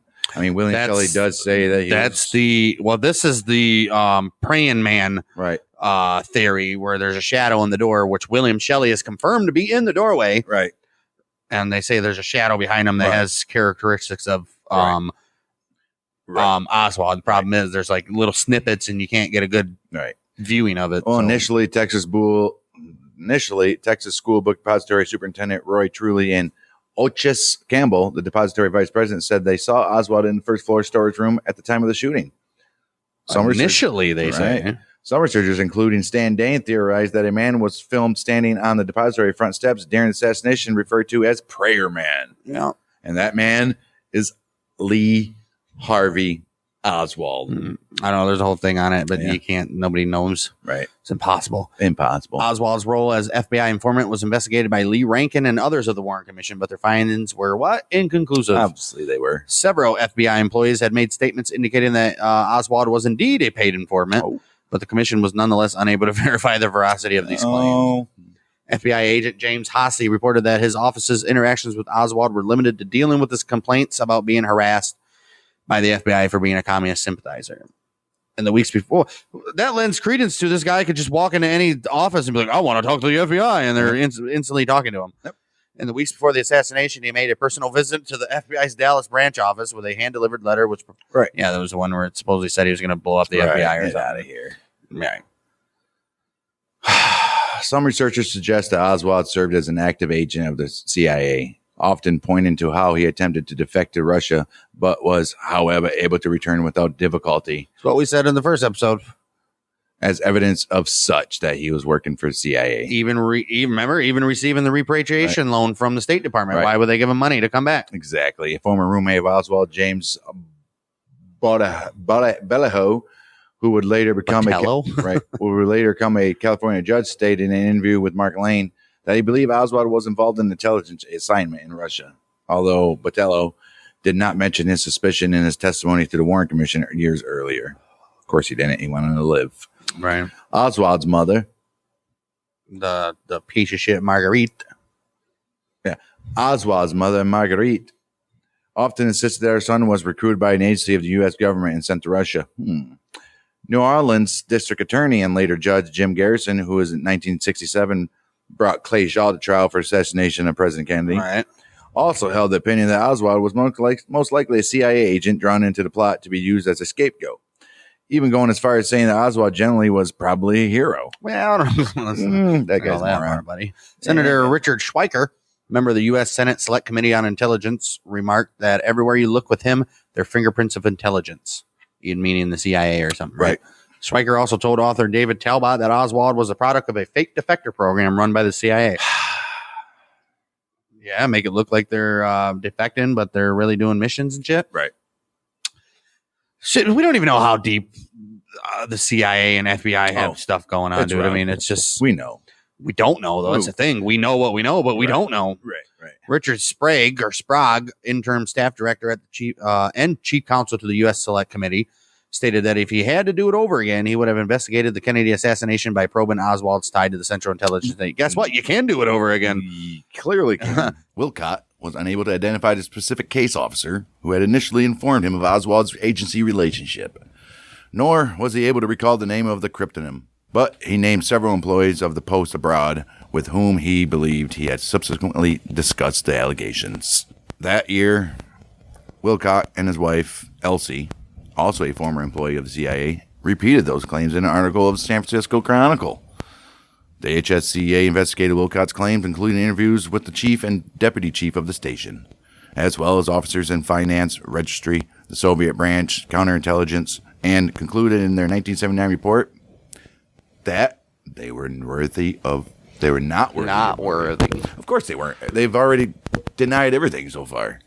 Despite its official policy of neither confirming nor denying the status of agents, both the CIA itself and many officers working in the region at the time, including David Atlee Phillips, have unofficially dismissed the plausibility of any possible ties of Oswald to the agency.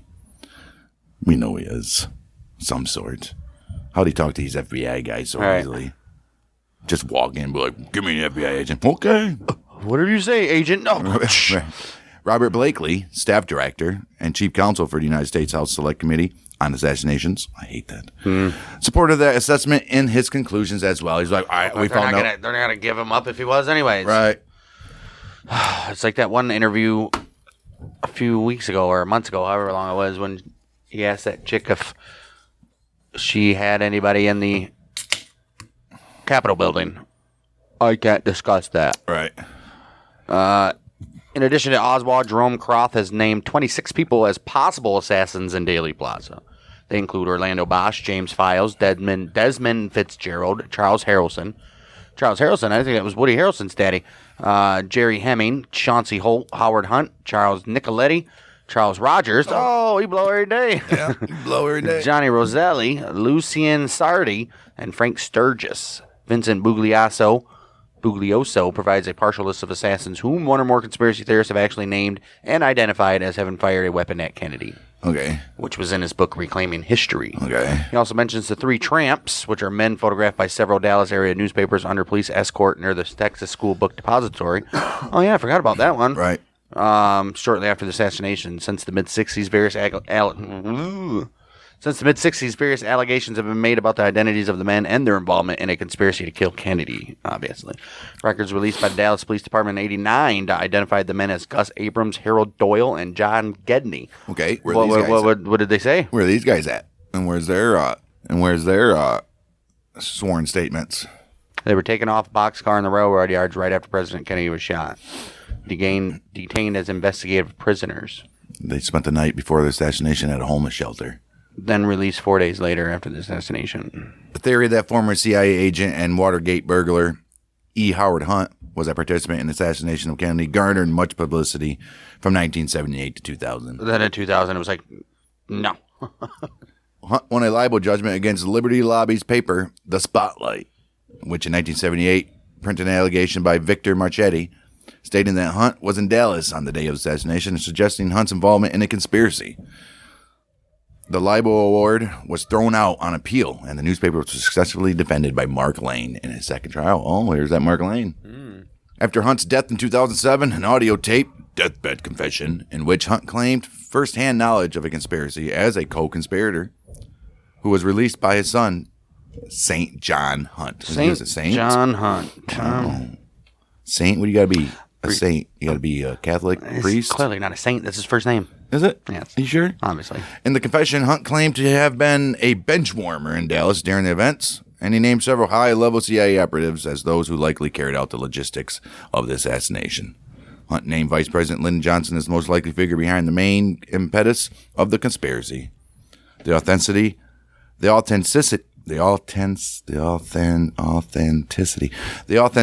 of the confession was met with some skepticism. Well, I mean, what has he got to lose? Dead. Right. Dallas police officer J.D. Tippit has been named in some conspiracy theories as a renegade CIA operative sent to silence Oswald and as the badge man assassin on the grassy knoll, apparently. Right. So they're saying J.D. Tippit was shot and killed him? Wait, he was sent to silence Oswald. According to some Warren Commission critics, Oswald was set up to be killed by Tippit, and Tippit was killed by Oswald in self-defense. Other critics doubt that Tippit was killed by Oswald and assert he was shot by other conspirators. Okay. Some critics have alleged that Tippit was associated with organized crime or right-wing politics. So. I don't know about the right-wing politics, but definitely organized crime and most likely left-wing politics.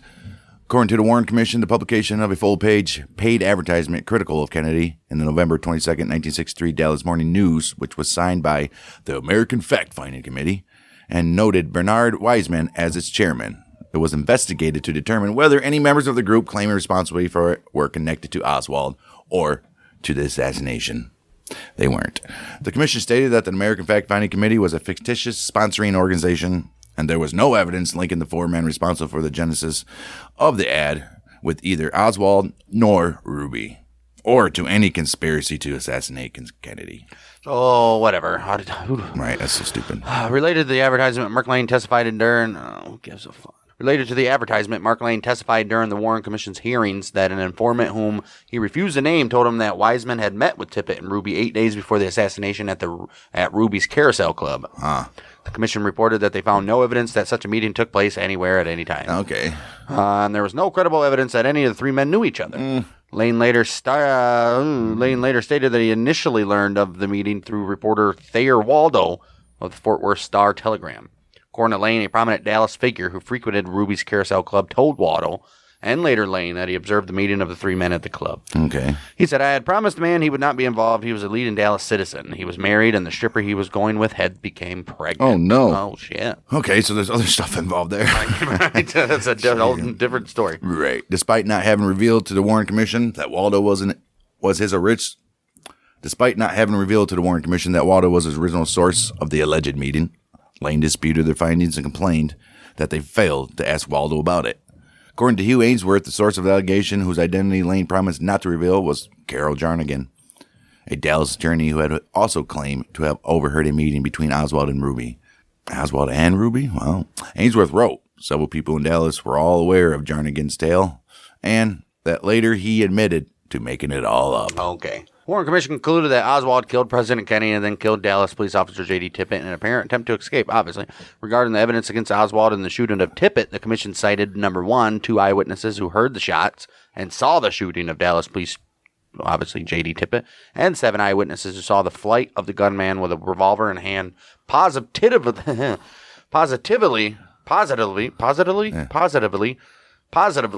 identified Lee Harvey Oswald as the man they saw fire the shots or flee from the scene. Okay. Number 2, the cartridge cases found near the scene of the shooting were fired from the revolver in the possession of Oswald at the time of his arrest, to the exclusion of all other weapons. And 3, the revolver in Oswald's possession at the time of his arrest was purchased by and belonged to Oswald. And number 4, Oswald's jacket was found along the path of flight taken by the gunman as he fled from the scene of the killing. Some researchers have alleged that the murder of the officer Tippit was part of a conspiracy to kill President Kennedy. Jim Mars hypothesized that the slaying of Officer J.D. Tippit may have played some part in a scheme to have Oswald killed, perhaps to eliminate co-conspirator Tippit or simply to anger Dallas police and cause itchy trigger fingers. Researcher James Douglas said the killing of Tippit helped motivate the Dallas police to kill an armed Oswald in the Texas theater where Oswald was arrested, which would have disposed of the scapegoat before he could protest his being framed. Well, that didn't happen, so okay. Harold Weisberg offered a simpler explanation. He said, immediately, the flimsy police case against Oswald required a willingness to believe. This was proved by affixing to Oswald the title Cop Killer. Jim Garrison alleged that the evidence was altered to frame Oswald, stating if Oswald was innocent of the Tippit murder, the foundation of the government's case against him collapsed. Right? Okay. But I think he did kill Tippit. Yeah, I'm pretty sure, right? Right. Some critics doubt that Tippit was killed by Oswald and assert he was shot by other conspirators. Oh, get out of here. They allege discrepancies in witness testimony and physical evidence that they think call into question the commission's conclusions regarding the murder of Tippit. According to Jim Mars, here's this guy again, Oswald's guilt in the assassination of Kennedy is placed in question by the presence of a growing body of evidence to suggest that he did not kill Tippit. What is that? I haven't seen any. Others say that multiple men were directly involved in Tippit's killing. Conspiracy researcher Ken Thomas, Ken with two Ns, Hey, look at that. douchebag, Yeah. has alleged that the Warren Commission omitted testimony and evidence that two men shot Tippit and that one left the scene in a car. Omitted evidence? Where's the evidence at? Right. And where's the testimony? All right. William Alexander, the Dallas assistant district attorney, who recommended that Oswald be charged with Kennedy and the Tippit murders, later became skeptical of Warren's commission's version of the Tippit murder. He's He's like, a district attorney. right. He's like, Assistant. yeah, he has all the facts, right? You would think. He stated that the commission's conclusions on Oswald's movements, they don't add up, and that certainly Oswald may have had accomplices. According to Brian McKenna's review of Henry Hurt's book, Reasonable Doubt, Hurt reported that Tippit may have been killed because he impregnated the wife of another man, which is very possible, and that Dallas police officers lied and altered evidence to set up Oswald to save Tippit's reputation. All in 5 minutes? In the documentary JFK to 9/11, Francis Connolly claims that Tippit was shot because he resembled Kennedy. Oh, get the fuck out of here. Tippit was shot because he looked like Kennedy. Connolly speculates that the assassination plot did not go as planned and that the conspirators needed a second body. He further theorizes that Tippit's body and JFK's body were switched on Air Force 2. This goes with the brain thing. All right.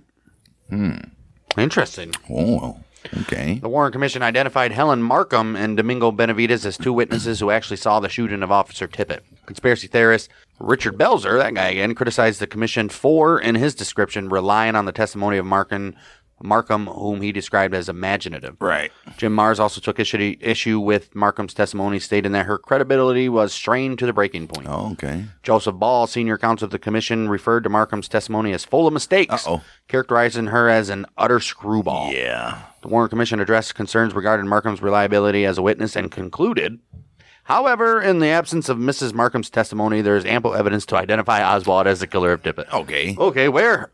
Domingo Benavides initially said that he did not think. Clearly Benavides. We've said it 100 times. Maybe. Initially said that he did not think he could identify Tippit's assailant and was never asked to view a police lineup, even though he was the person closest to the killing.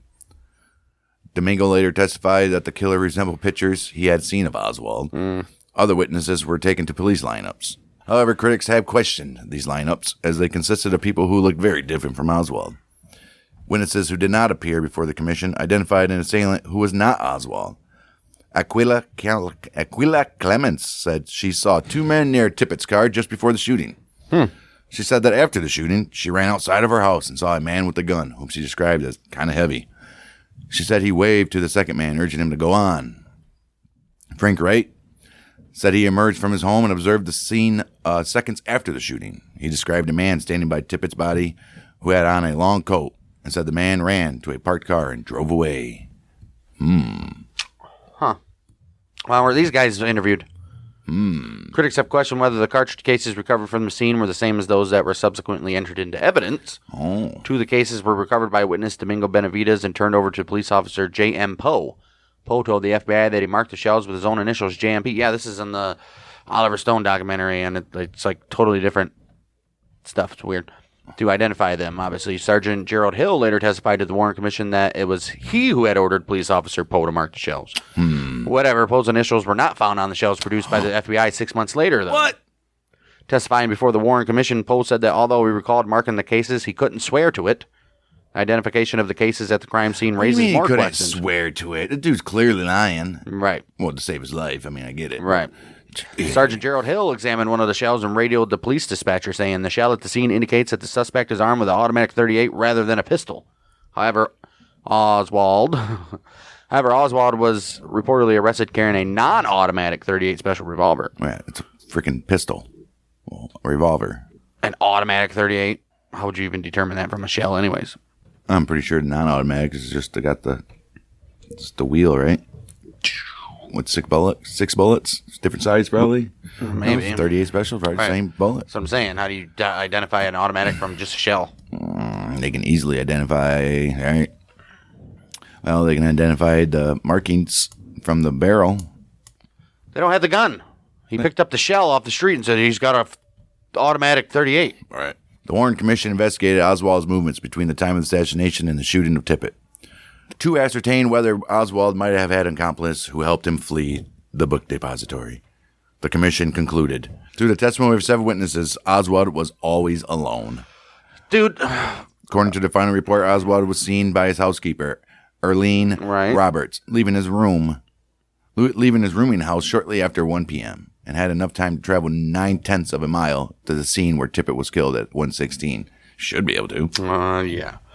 Witness Helen Markham stated in her affidavit to the Dallas Sheriff's Department that Tippit was killed at approximately 1:06 p.m. She later affirmed the time in the testimony before the Warren Commission, saying, "I wouldn't be afraid to bet it wasn't 6 or 7 minutes after 1." She initially told the FBI that the shooting occurred possibly around 1:30. Oh, jeez. In an unpublished manuscript titled When They Kill a President, Deputy Sheriff Roger Craig stated that when he heard the news that Tippit had been shot, he noted the time was 1:06 p.m. Oh. However, in a later statement to the press, Craig seemed confused about the time of the shooting. Oh, jeez, of course he did. Warren Burroughs, who ran the concession stand at the Texas Theater where Oswald was arrested, said that Oswald came into the theater between 1 and 1:07 p.m. He also claimed that he sold Oswald popcorn at 1:15, the official time of Officer Tippit's murder. Okay.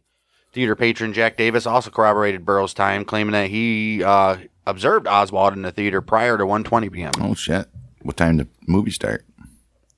I don't know. It doesn't matter because Tippit was officially listed as murdered at 1:15, so... All right. Get the hell out of it. The so-called Umbrella Man was one of the closest bystanders to the president when he was first struck by a bullet. Mm-hmm. The Umbrella Man has become the subject of conspiracy theories after footage of the assassination showed him holding an open umbrella. I guess we're done with the J.D. Tippit conspiracies. Right. So there's conspiracy theories footage of assassination. Oh, yeah. Him having an open umbrella as the motorcade passed, despite the fact that it was not raining at the time. People do it for dart or for sunshine. Sun, right. One conspiracy theory proposed by assassination researcher Robert Cutler suggests that a dart with a paralyzing agent could have been fired from the umbrella. Oh, shut the hell up. What is this, 007? Right, disabling Kennedy and making him a sitting duck for an assassination. I mean, he was anyway. What do you think he was going to do? Right.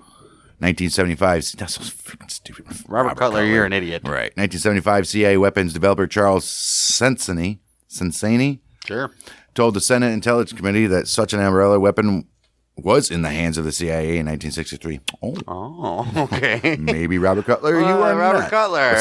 But still, a more prevalent conspiracy. Wouldn't even notice he got hit by a dart. Right. A more prevalent conspiracy theory holds that the umbrella could have been used to provide visual signals to hitting gunmen. That's very possible. Open the umbrella and it's time to shoot, fellas. Yep. Clear shot, baby. 1978, Louis Stephen Witt came forward and identified himself as the Umbrella Man. Testifying before the United States House Select Committee on Assassinations, Witt stated he brought the umbrella to heckle Kennedy and protest the appeasement policies of the president's father, Joseph Kennedy. He just does that 15 years later, huh? Right. He added, I think if the Guinness Book of World Records had a category for people who were at the wrong place at the wrong time during doing the wrong thing, I would be number 1 in that position without even a close runner-up. No. Some researchers have noted a number of inconsistencies with Witt's story, however, and doubt him to be the Umbrella Man. He's not. Right. An unidentified individual who is referred to by some conspiracy theorists as the dark-complected man. they ran out of names. Dark-complected. Right. He's like, you can see him in several photographs taken seconds after the assassination, sitting on the sidewalk next to the Umbrella Man on the north side of Elm Street.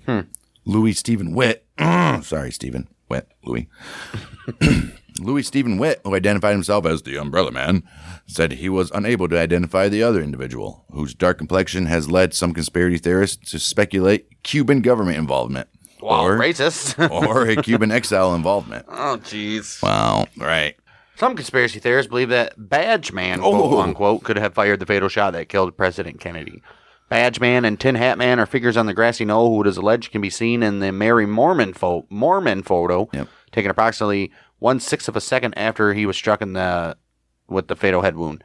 Figures were first discovered by researchers Jack White and Gary Mack and are discussed in a 1988 documentary called The Men Who Killed Kennedy, where it is alleged a third figure can also be seen on the grassy knoll, possibly the eyewitness Gordon Arnold. The Badge Man figure, so-called as he appears to be wearing a uniform similar to that worn by a policeman with a badge prominent, help fuel conspiracy theories linking Dallas police officers, J.D. Tippit, or someone impersonating a police officer to the assassination. Okay. Well, another figure, so-called Black Dog Man, can be seen at the corner of a retaining wall in the Willis and Betzner photo of the assassination. In an interview, Marilyn Sitzman told Josiah Thompson that he saw a young black couple and they were eating lunch and drinking Cokes on the bench behind the retaining wall, and therefore it is possible that the Black Dog Man figure is actually the black woman and her child. If so, the woman has never come forward to identify herself. I don't know, would you? Right, especially being black. All right. In The Killing of a President, Robert Groden argues that the Black Dog Man figure can be seen in a pyracantha. What's a pyracantha? I don't know. A pyracantha bush in frame 413 of the Zapruder film. The United States House Select Committee on Assassinations concluded that a head of an individual could be seen, but that the individual was situated in front of rather behind the bushes. Bill Miller argues that this individual is actually the eyewitness Emmett Hudson.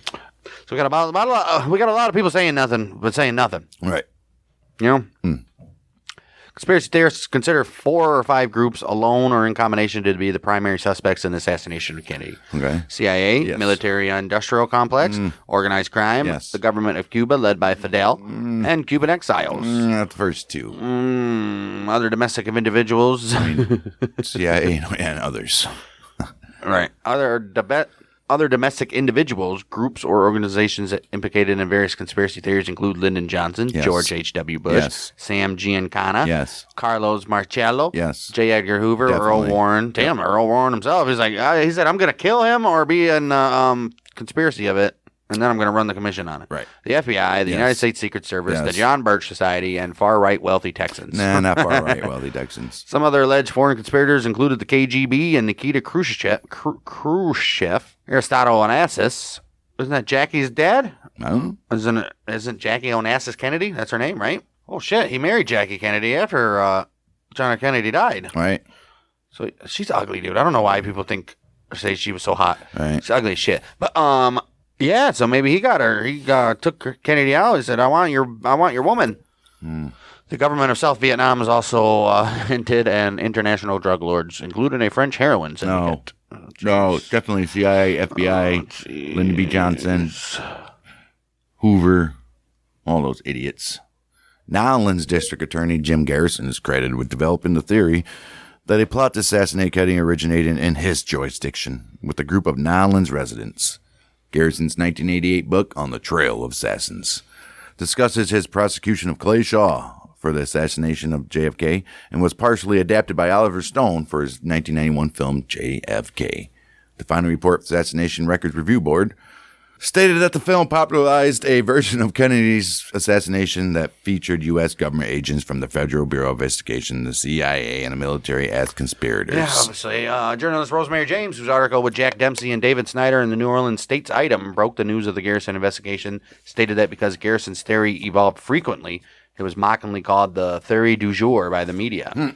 Pamela Coliff and Michael Hall summarized the theory held by Garrison and Stone for Texas Monthly. He says, there's a secret government within our government, a cabal that in 1963 ordered the murder of a popular president, set up a patsy, installed its own puppet, and orchestrated an elaborate cover-up that included tampering with the corpse, destroying and suppressing evidence, and killing witnesses.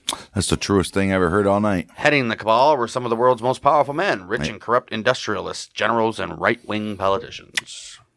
I mean, and left-wing politicians. They're all there. How about we just take everybody, the word before that out and just say politicians? Right. All that. Down below, there was an eclectic group of mobsters, spooks. Oh, I didn't say that. There's These are his words, guys. Lowlifes and anti-Castro extremists, many of whom were headquartered at 544 Camp Street in New Orleans, including Oswald, former FBI agent Guy Bannister, soldier of fortune David Ferry, and suspected CIA informant Clay Shaw. Oh, he was. Together in the summer of 1963, they plotted Kennedy's demise. I'm sure they did. Soon after the assassination of Kennedy, Oswald's activity in New Orleans during the spring and summer of 1963 came under scrutiny. 3 days after the assassination, New Orleans attorney Dean Andrews told the FBI that he received a telephone call from a man named Clay Bertrand on the day of the assassination, asking him to defend Oswald. Really? Andrews would later repeat this claim in testimony to the Warren Commission. Good for you, Andrews. Also, in late November 1963, an employee of New Orleans private investigator Guy Bannister, named Jack Martin, began making accusations that fellow Bannister employee David Ferry was involved in the JFK assassination. Martin told the police that Ferry was supposed to have been the getaway pilot in the assassination. Pilot? He said that Ferry had outlined plans to kill Kennedy, and that Ferry might have taught Oswald how to use a rifle with a telescopic sight.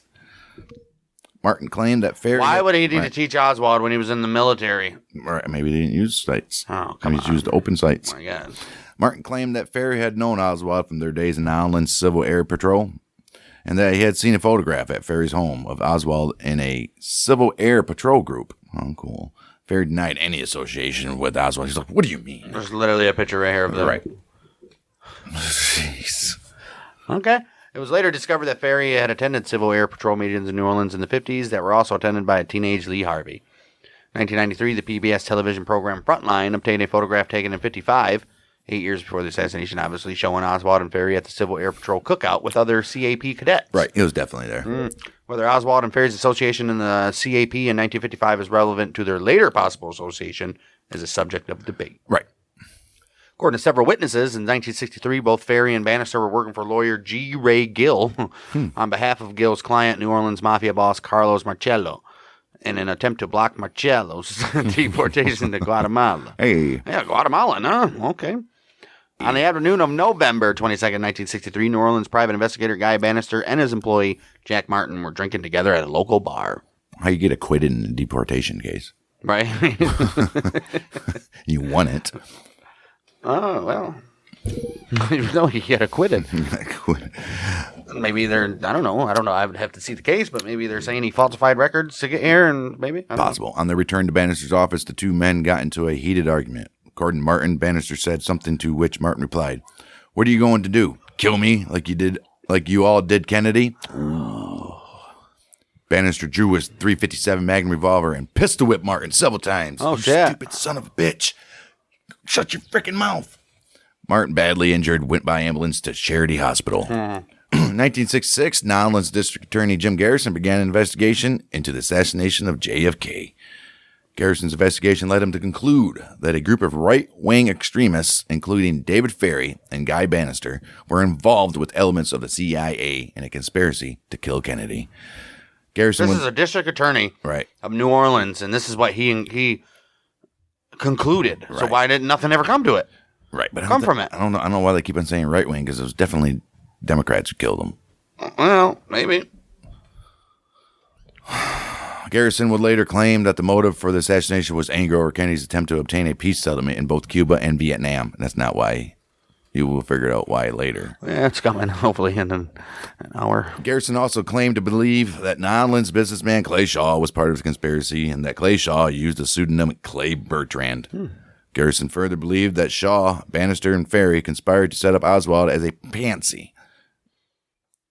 And on March 1st, 1967, Garrison arrested and charged Shaw with conspiracy to assassinate President Kennedy. Okay. 29th January 1969, Clay Shaw was brought to trial on these charges. Jury found him not guilty. Not guilty. Just in speculation that Oswald was a CIA agent or had some relationship with the agency, the Warren Commission stated in 1964 that their investigation revealed no evidence that Oswald was ever employed by the CIA in any capacity. Sure. HSCA reported similarly in 1979 that there was no indication that Oswald's CIA filed that he had ever had contact with the agency. Oh, and if I like my doctor, I can keep him. If you like your plan, you can keep your plan. You can keep your doctor too. Period. And they concluded that the CIA was not involved in the assassination. Of course, they would include that. Right. You think that ever? No. Jeez, Gayton Fonzie, an investigator for the House Select Committee, wrote that investigators were pressured not to look into the relationship between Oswald and the CIA. No shit. He said that CIA agent David Atlee Phillips, using the pseudonym Maurice Bishop, was involved with Oswald prior to the Kennedy assassination in connection with the anti-Castro Cuban group. That's probably how it started out. Second, third time that guy's name came up so far. That's probably how it started out. 1995. Oswald was right. They knew he wanted to be a commie, so they were like, all right, let's see if we can get him into this Cuban shit.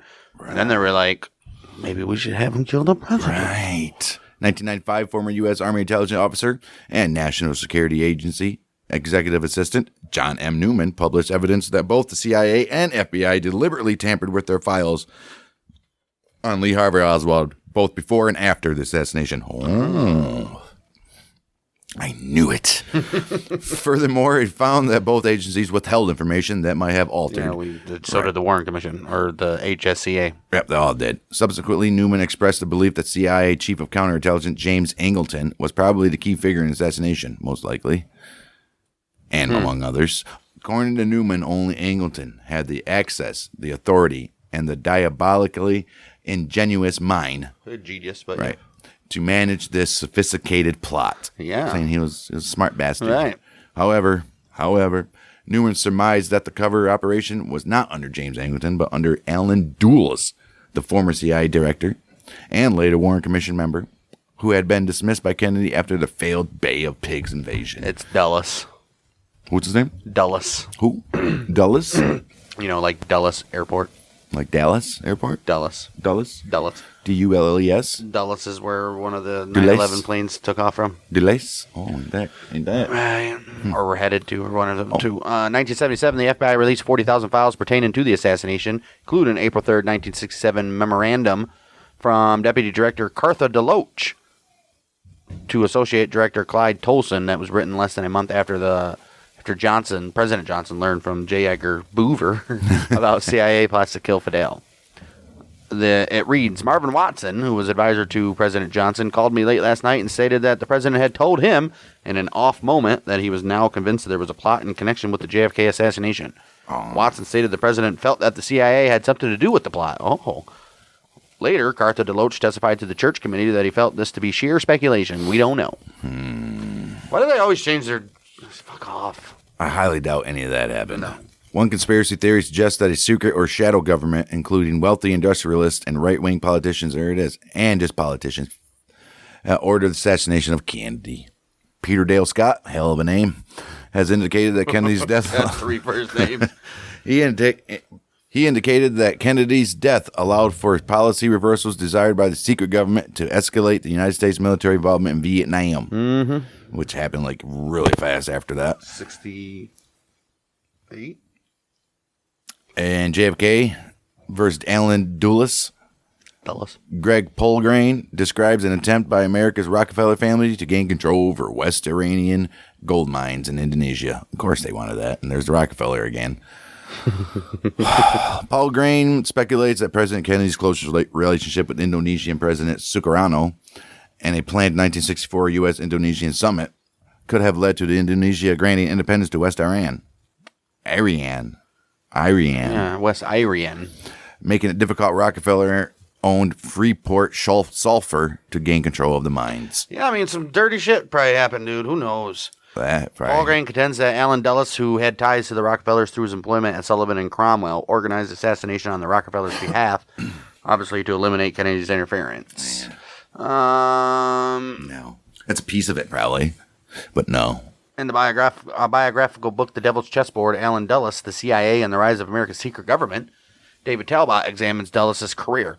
He says he also posits that Alan Dulles orchestrated the assassination at the behest of corporate leaders, though on the basis of their perceiving Kennedy as a threat to national security. Doubt it, instead of to primarily secure any specific business interests. Like they would give a shit about national security over their business interests. Right, I don't think so. According to Talbot, Dulles lobbied the new president, Lyndon B. Johnson, to have himself appointed to the Warren Commission. Talbot says that Alan Dulles also arranged to have Lee Harvey Oswald take sole responsibility for the assassination. The book asserts that the conspirators behind John F. Kennedy's death also murdered his brother Robert, who the conspirators perceived to be a wild card, an uncontrollable threat that would reveal the plot. Shut up. You guys are getting there, though. Getting closer. In the farewell speech given by U.S. President Dwight D. Eisenhower before, let me guess, he's involved too. Oh, jeez. In a farewell speech given by Eisenhower before he left office on January 17, 1961, he warned the nation about the power of the military establishment and the arms industry. He says, in the councils of government, we must guard against the acquisition of unwarranted influence, whether sought or unsought, by the military-industrial complex. Potential for the disastrous rise of misplaced power exists and will persist. Oh, he's right. Smart man. Some conspiracy theorists have argued that Kennedy planned to end the involvement of the United States in Vietnam and was therefore targeted by those who had an interest in sustained military conflict, Obviously. including the Pentagon and defense contractors. Obviously. Right, they don't make money if there's no wars. The greatest beer run ever, Zac Efron movie that just came out a couple years ago. No, it goes into this fake war in Vietnam. Not fake, but you know what I mean? Orchestrated. I was surprised. I was surprised that they went to that. Come on, everybody knows. Good movie. Check it out. Former Texas Senator Ralph Yarborough in 1991 stated, had Kennedy lived, I think we would have had no Vietnam War. Well, with all of his traumatic and divisive... We would have, but it would have been there. With all of his traumatic and divisive influences in America, I think we would have escaped that. According to author James W. Douglas, Kennedy was assassinated because he was turning away from the Cold War. And he was seeking a negotiated peace with the Soviet Union. Why not? Douglas argued that this was not the kind of leadership the CIA, the Joint Chiefs of Staff, and the military-industrial complex wanted in the White House. It's not what they wanted. It's what the American people wanted, you dumb cocksucker. That's what these people forget. That's what you forget. It's not what the people want. Clearly. What? Doesn't matter what the people want. Clearly. Right, clearly, right. Oliver Stone's film JFK explored the possibility that Kennedy was killed by a conspiracy involving the military-industrial complex. L. Fletcher Prouty, chief of special operations for the Joint Chiefs of Staff under Kennedy, and the person who inspired the character Mr. X in Stone's film. He wrote that Kennedy's assassination was actually a coup d'etat. How do you say it? Coup d'etat. Coup d'etat? Coup d'etat. It was Coup d'etat. It was a coup d'etat. It was coup d'etat. The HSCA reported that it investigated alleged Secret Service complicity in the assassination. And guess what they did? They concluded the Secret Service was not involved. Hey. However, the HSCA declared that the Secret Service was deficient in the performance of its duties. Deficient, not proficient. Among its findings, the HSCA noted that the President Kennedy had not received adequate protection in Dallas, obviously. Secret Service possessed information that was not properly analyzed, investigated, or used by the Secret Service in connection with the President's trip to Dallas. Yep. And that the Secret Service agents in the motorcade were inadequately prepared to protect the President from a sniper. Oh, clearly. What are they supposed to do? Shield him? You kind of take that risk when you're riding with the top down there. Yeah. HSCA specifically noted no actions were taken by the agent in the right front seat of the presidential limousine, Roy Kellerman, to cover the president with his body. It happened in like 5 seconds. 5 seconds. Get the hell out of here. Although it would have been consistent with Secret Service procedure for him to have done so. That is true. I mean, right. You've seen that one dude in Reagan that literally stood in front of him. Instantly, right. Primary function of the agent was to remain at all times in close proximity to the president in the event of such emergencies. Imagine getting that on roll call that day. And Kellerman, you're going to be president's right-hand man. Fuck. Just make sure you stay out of line of fire. Or no. Well, any other time it would be... Make sure you're in. You're the one that's going to be covering him from fire. Now, Kellerman, if you want to live, you just sit there, bud. Right. Some argued that the lack of Secret Service protection occurred because Kennedy himself had asked that the Secret Service make themselves discreet during the Dallas visit. Discreet, even though there was 30 of them walking alongside the limos and shit. Right. However, Vince Palomaro, who interviewed several secret agent man, who entered several Secret Service agents assigned to the Kennedy detail, disputes this. Of course he does. Palomaro reports that Secret Service driver Sam Kinney told him that requests such as removing the bubble top from the limousine in Dallas, not having agents positioned behind the limo's rear bumper, and reducing the number of Dallas police motorcycle outriders near the limousine's rear bumper, they were not made by Kennedy. Which he is probably correct. In the echo from Daley Plaza, Abraham Bolden, the first African-American on the White House Secret Service detail, claimed to have overheard agents say that they would not protect Kennedy from would-be assassins. Oh, geez. Questions regarding the forthrightness of the Secret Service increased in the 90s when the Assassination Records Review Board, requested access to the Secret Service records. There they are, a records review board. The review board was told by Secret Service that in January 95, in violation of the JFK Records Act, the Secret Service destroyed protective survey reports that covered JFK's trips from September 24th through November 8th. Yeah, but it was November 22nd, so why wouldn't they have those? Right.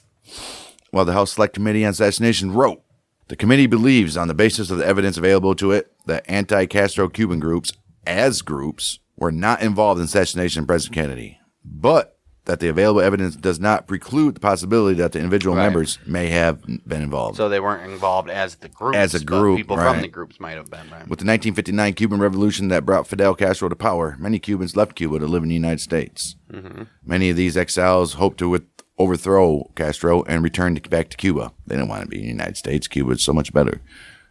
Their hopes were dashed with the failed Bay of Pigs invasion of 1961, and many blamed President Kennedy for that failure. Okay. The HSCA concluded that some militant Cuban exiles might have participated in Kennedy's murder. Might have, who knows? These exiles worked closely with CIA operatives in violent activities against Castro's Cuba. In 1979, the committee reported, President Kennedy's popularity among the Cuban exiles had plunged deeply by 1963. Their bitterness is illustrated in a tape recording of a meeting of anti-Castro Cubans and right-wing Americans in the Dallas suburb of Farmers Branch on October 1st, 1963. I'm sure you're going to have something like that. Author Joan Didion explored the Miami anti-Castro Cuban theory in her 1987 book, Miami. She discussed Marietta Lorenz's testimony regarding Guillermo Novo, a Cuban exile who in 1964 was involved in a shooting. He shot a bazooka at the headquarters of the United Nations building from the East River during a speech by Che Guevara. Allegedly, Novo was affiliated with Lee Harvey Oswald and Frank Sturgis. Lorenz claimed that she, Oswald, and 7 anti-Castro Cubans transported weapons from Miami to Dallas in 2 cars just prior to the assassination. These claims, though put forth to the House Assassins Committee by Lorenz, have never been substantiated. Don DeLillo dramatized the Cuban theory in his 1988 novel. Good for you, Don DeLillo. Give a fuck about you. 1964. Who cares? 1964, the Warren Commission found no evidence linking Ruby's killing of Oswald. Oh, here we go. Now on to another one. Make up your minds about things. I don't know. I'm lost. Right. Stupid conspiracies that don't even have. It's just dumb. People have merit. At this point, people are just throwing out stuff. Well, what if Tom? What if Tom from the barbershop may have had a part in that? Right. Get out of here. 1964, Warren Commission found no evidence linking Ruby's killing of Oswald with any broader conspiracy to assassinate. You know what? That's all garbage. Commission concluded, based on its evaluation of the record, the commission believes that the evidence does not establish a significant link between Ruby and organized crime. Of course it does. Everybody knows Ruby is part of organized. Get the... Both state and federal officials have indicated that Ruby was not affiliated with organized criminal activity. That's a freaking lie. However, 1979, the HSCA wrote, the committee believes, on the basis of the evidence available to it, that the National Syndicate of Organized Crime as a group was not involved, but that the available evidence does not preclude the possibility that individual members may have been involved. No shit, dude. Why do they just be vague about it? Just be like, well, we said they could have. Robert Blakely, who was chief counsel for the House Select Committee on Assassinations, would later conclude in his book, The Plot to Kill the President, that New Orleans Mafia boss Carlos Marcello was likely part of a mafia conspiracy behind assassination, and that the mafia had the means and opportunity required to carry it out. 1993 Washington Post article, Blakely added, it is difficult to dispute the underworld pedigree of Jack Ruby. Through the Warren Commission, did it in 1964. Though they did, yes. Right, though. Author Gerald Poshner similarly ignores Ruby's ties to Joseph Civello, the organized crime boss in Dallas. His relationship with Joseph Campisi, the number 2 man in Mob Dallas, is even more difficult to ignore. In fact, Campisi and Ruby were close friends. They had dinner together at Campisi's restaurant, the Egyptian Lounge. Well, that's a hell of a name. On the night before the assassination, after Ruby was jailed for killing Oswald, Campisi regularly visited him. The select committee thought Campisi's connections to Marcello was telling. He told us, for example, that every year at Christmas he sent 260 pounds of Italian sausage to Marcello, a sort of mafia tribute. What do they need 260 pounds of Italian sausage for? Well, he also learned that he called the New Orleans up to 20 times a day. Jeez. Oh, wow. I mean, yeah, we know that the mafia was involved at somewhat of this. All right, guys, on that confusing mess with Right. 100 different conspiracy theories. We just gave you the least reasonable or least believable conspiracies that are out there. Well, pertaining to Jack Rube, Everything. yeah, It's rough. there was nothing. Nothing that stand out. A lot of stuff, they're going to repeat later on in other conspiracies. Most likely. Basically, the ones where Oswald was, I don't know. J.D. Tippett being the shooter, dumb. No, he's not the shooter. I did have some interest in the Tippett being killed because he looked like JFK. Right, that was the new one. I guess probably not new. Everybody's probably heard that before, or at least some people have heard that before. But yeah, I could that's dig into that a little more and see if it goes down to what we all know, the reasoning. There's a lot of stuff, but as you can tell, we're getting into the Mafia conspiracy theory, which we're going to leave off here because this is already a long-ass episode, and we got at least another hour Maybe more. of conspiracies because we haven't even we're about to get into the Mafia a little bit more into that, and then also we got the Federal Reserve conspiracy theory that's coming up. And that's the big one, folks. That's the one that makes the most sense because it ties all the other conspiracies together, actually. Man. Well, some critics of the official findings theorize George H.W. Bush was involved in the assassination as a CIA operative in Daley Plaza.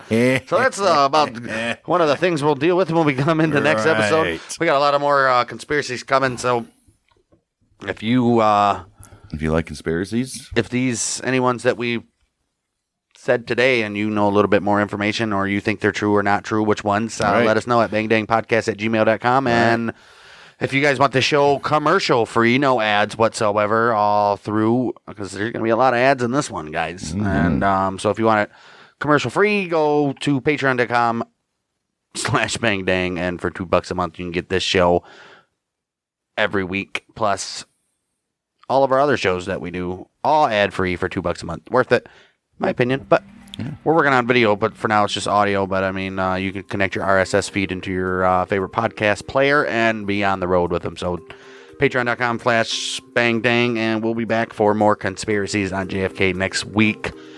We are the Mountain Michiganders with Bang Dang.